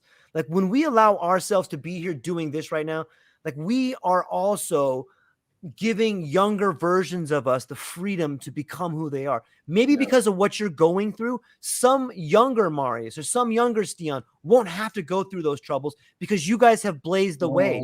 You've set up the trail, and now they can look at it, right? Like that's why some have to carry the bag, so we can give the tools to others. So stand on the shoulders of those who came before you. Yeah. Think about how lucky we are to be in a position that maybe our great grandfathers are. We now have an opportunity to be the great men that came before us in our families. That's an honor. And we're doing it. We've been called. All of us have been called to do this. Exactly. Right? And you feel called to do it. That is yes. I feel was. Oh my God. Yeah. Imagine, for so long we've used that term. Yeah. Just gonna have some water.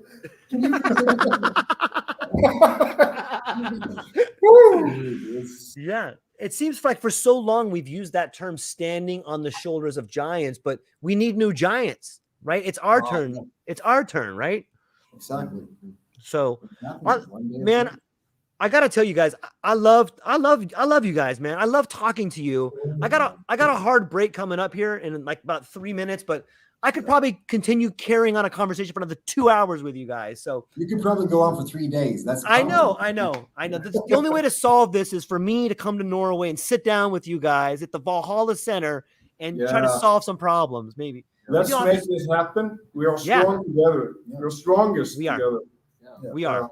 We're gonna need 400 people to stand on the beach and just go with the energy. Yeah. I'm ready. You're gonna need some powerful shit. And then Joe Rogan freaked out when he saw this just crowd of Vikings going. Think about this: naked in the winter. 400 people. 400 people. Oh my God. Joe Rogan, we're coming for you. Right? We're coming for you, boy. Coming. I love it.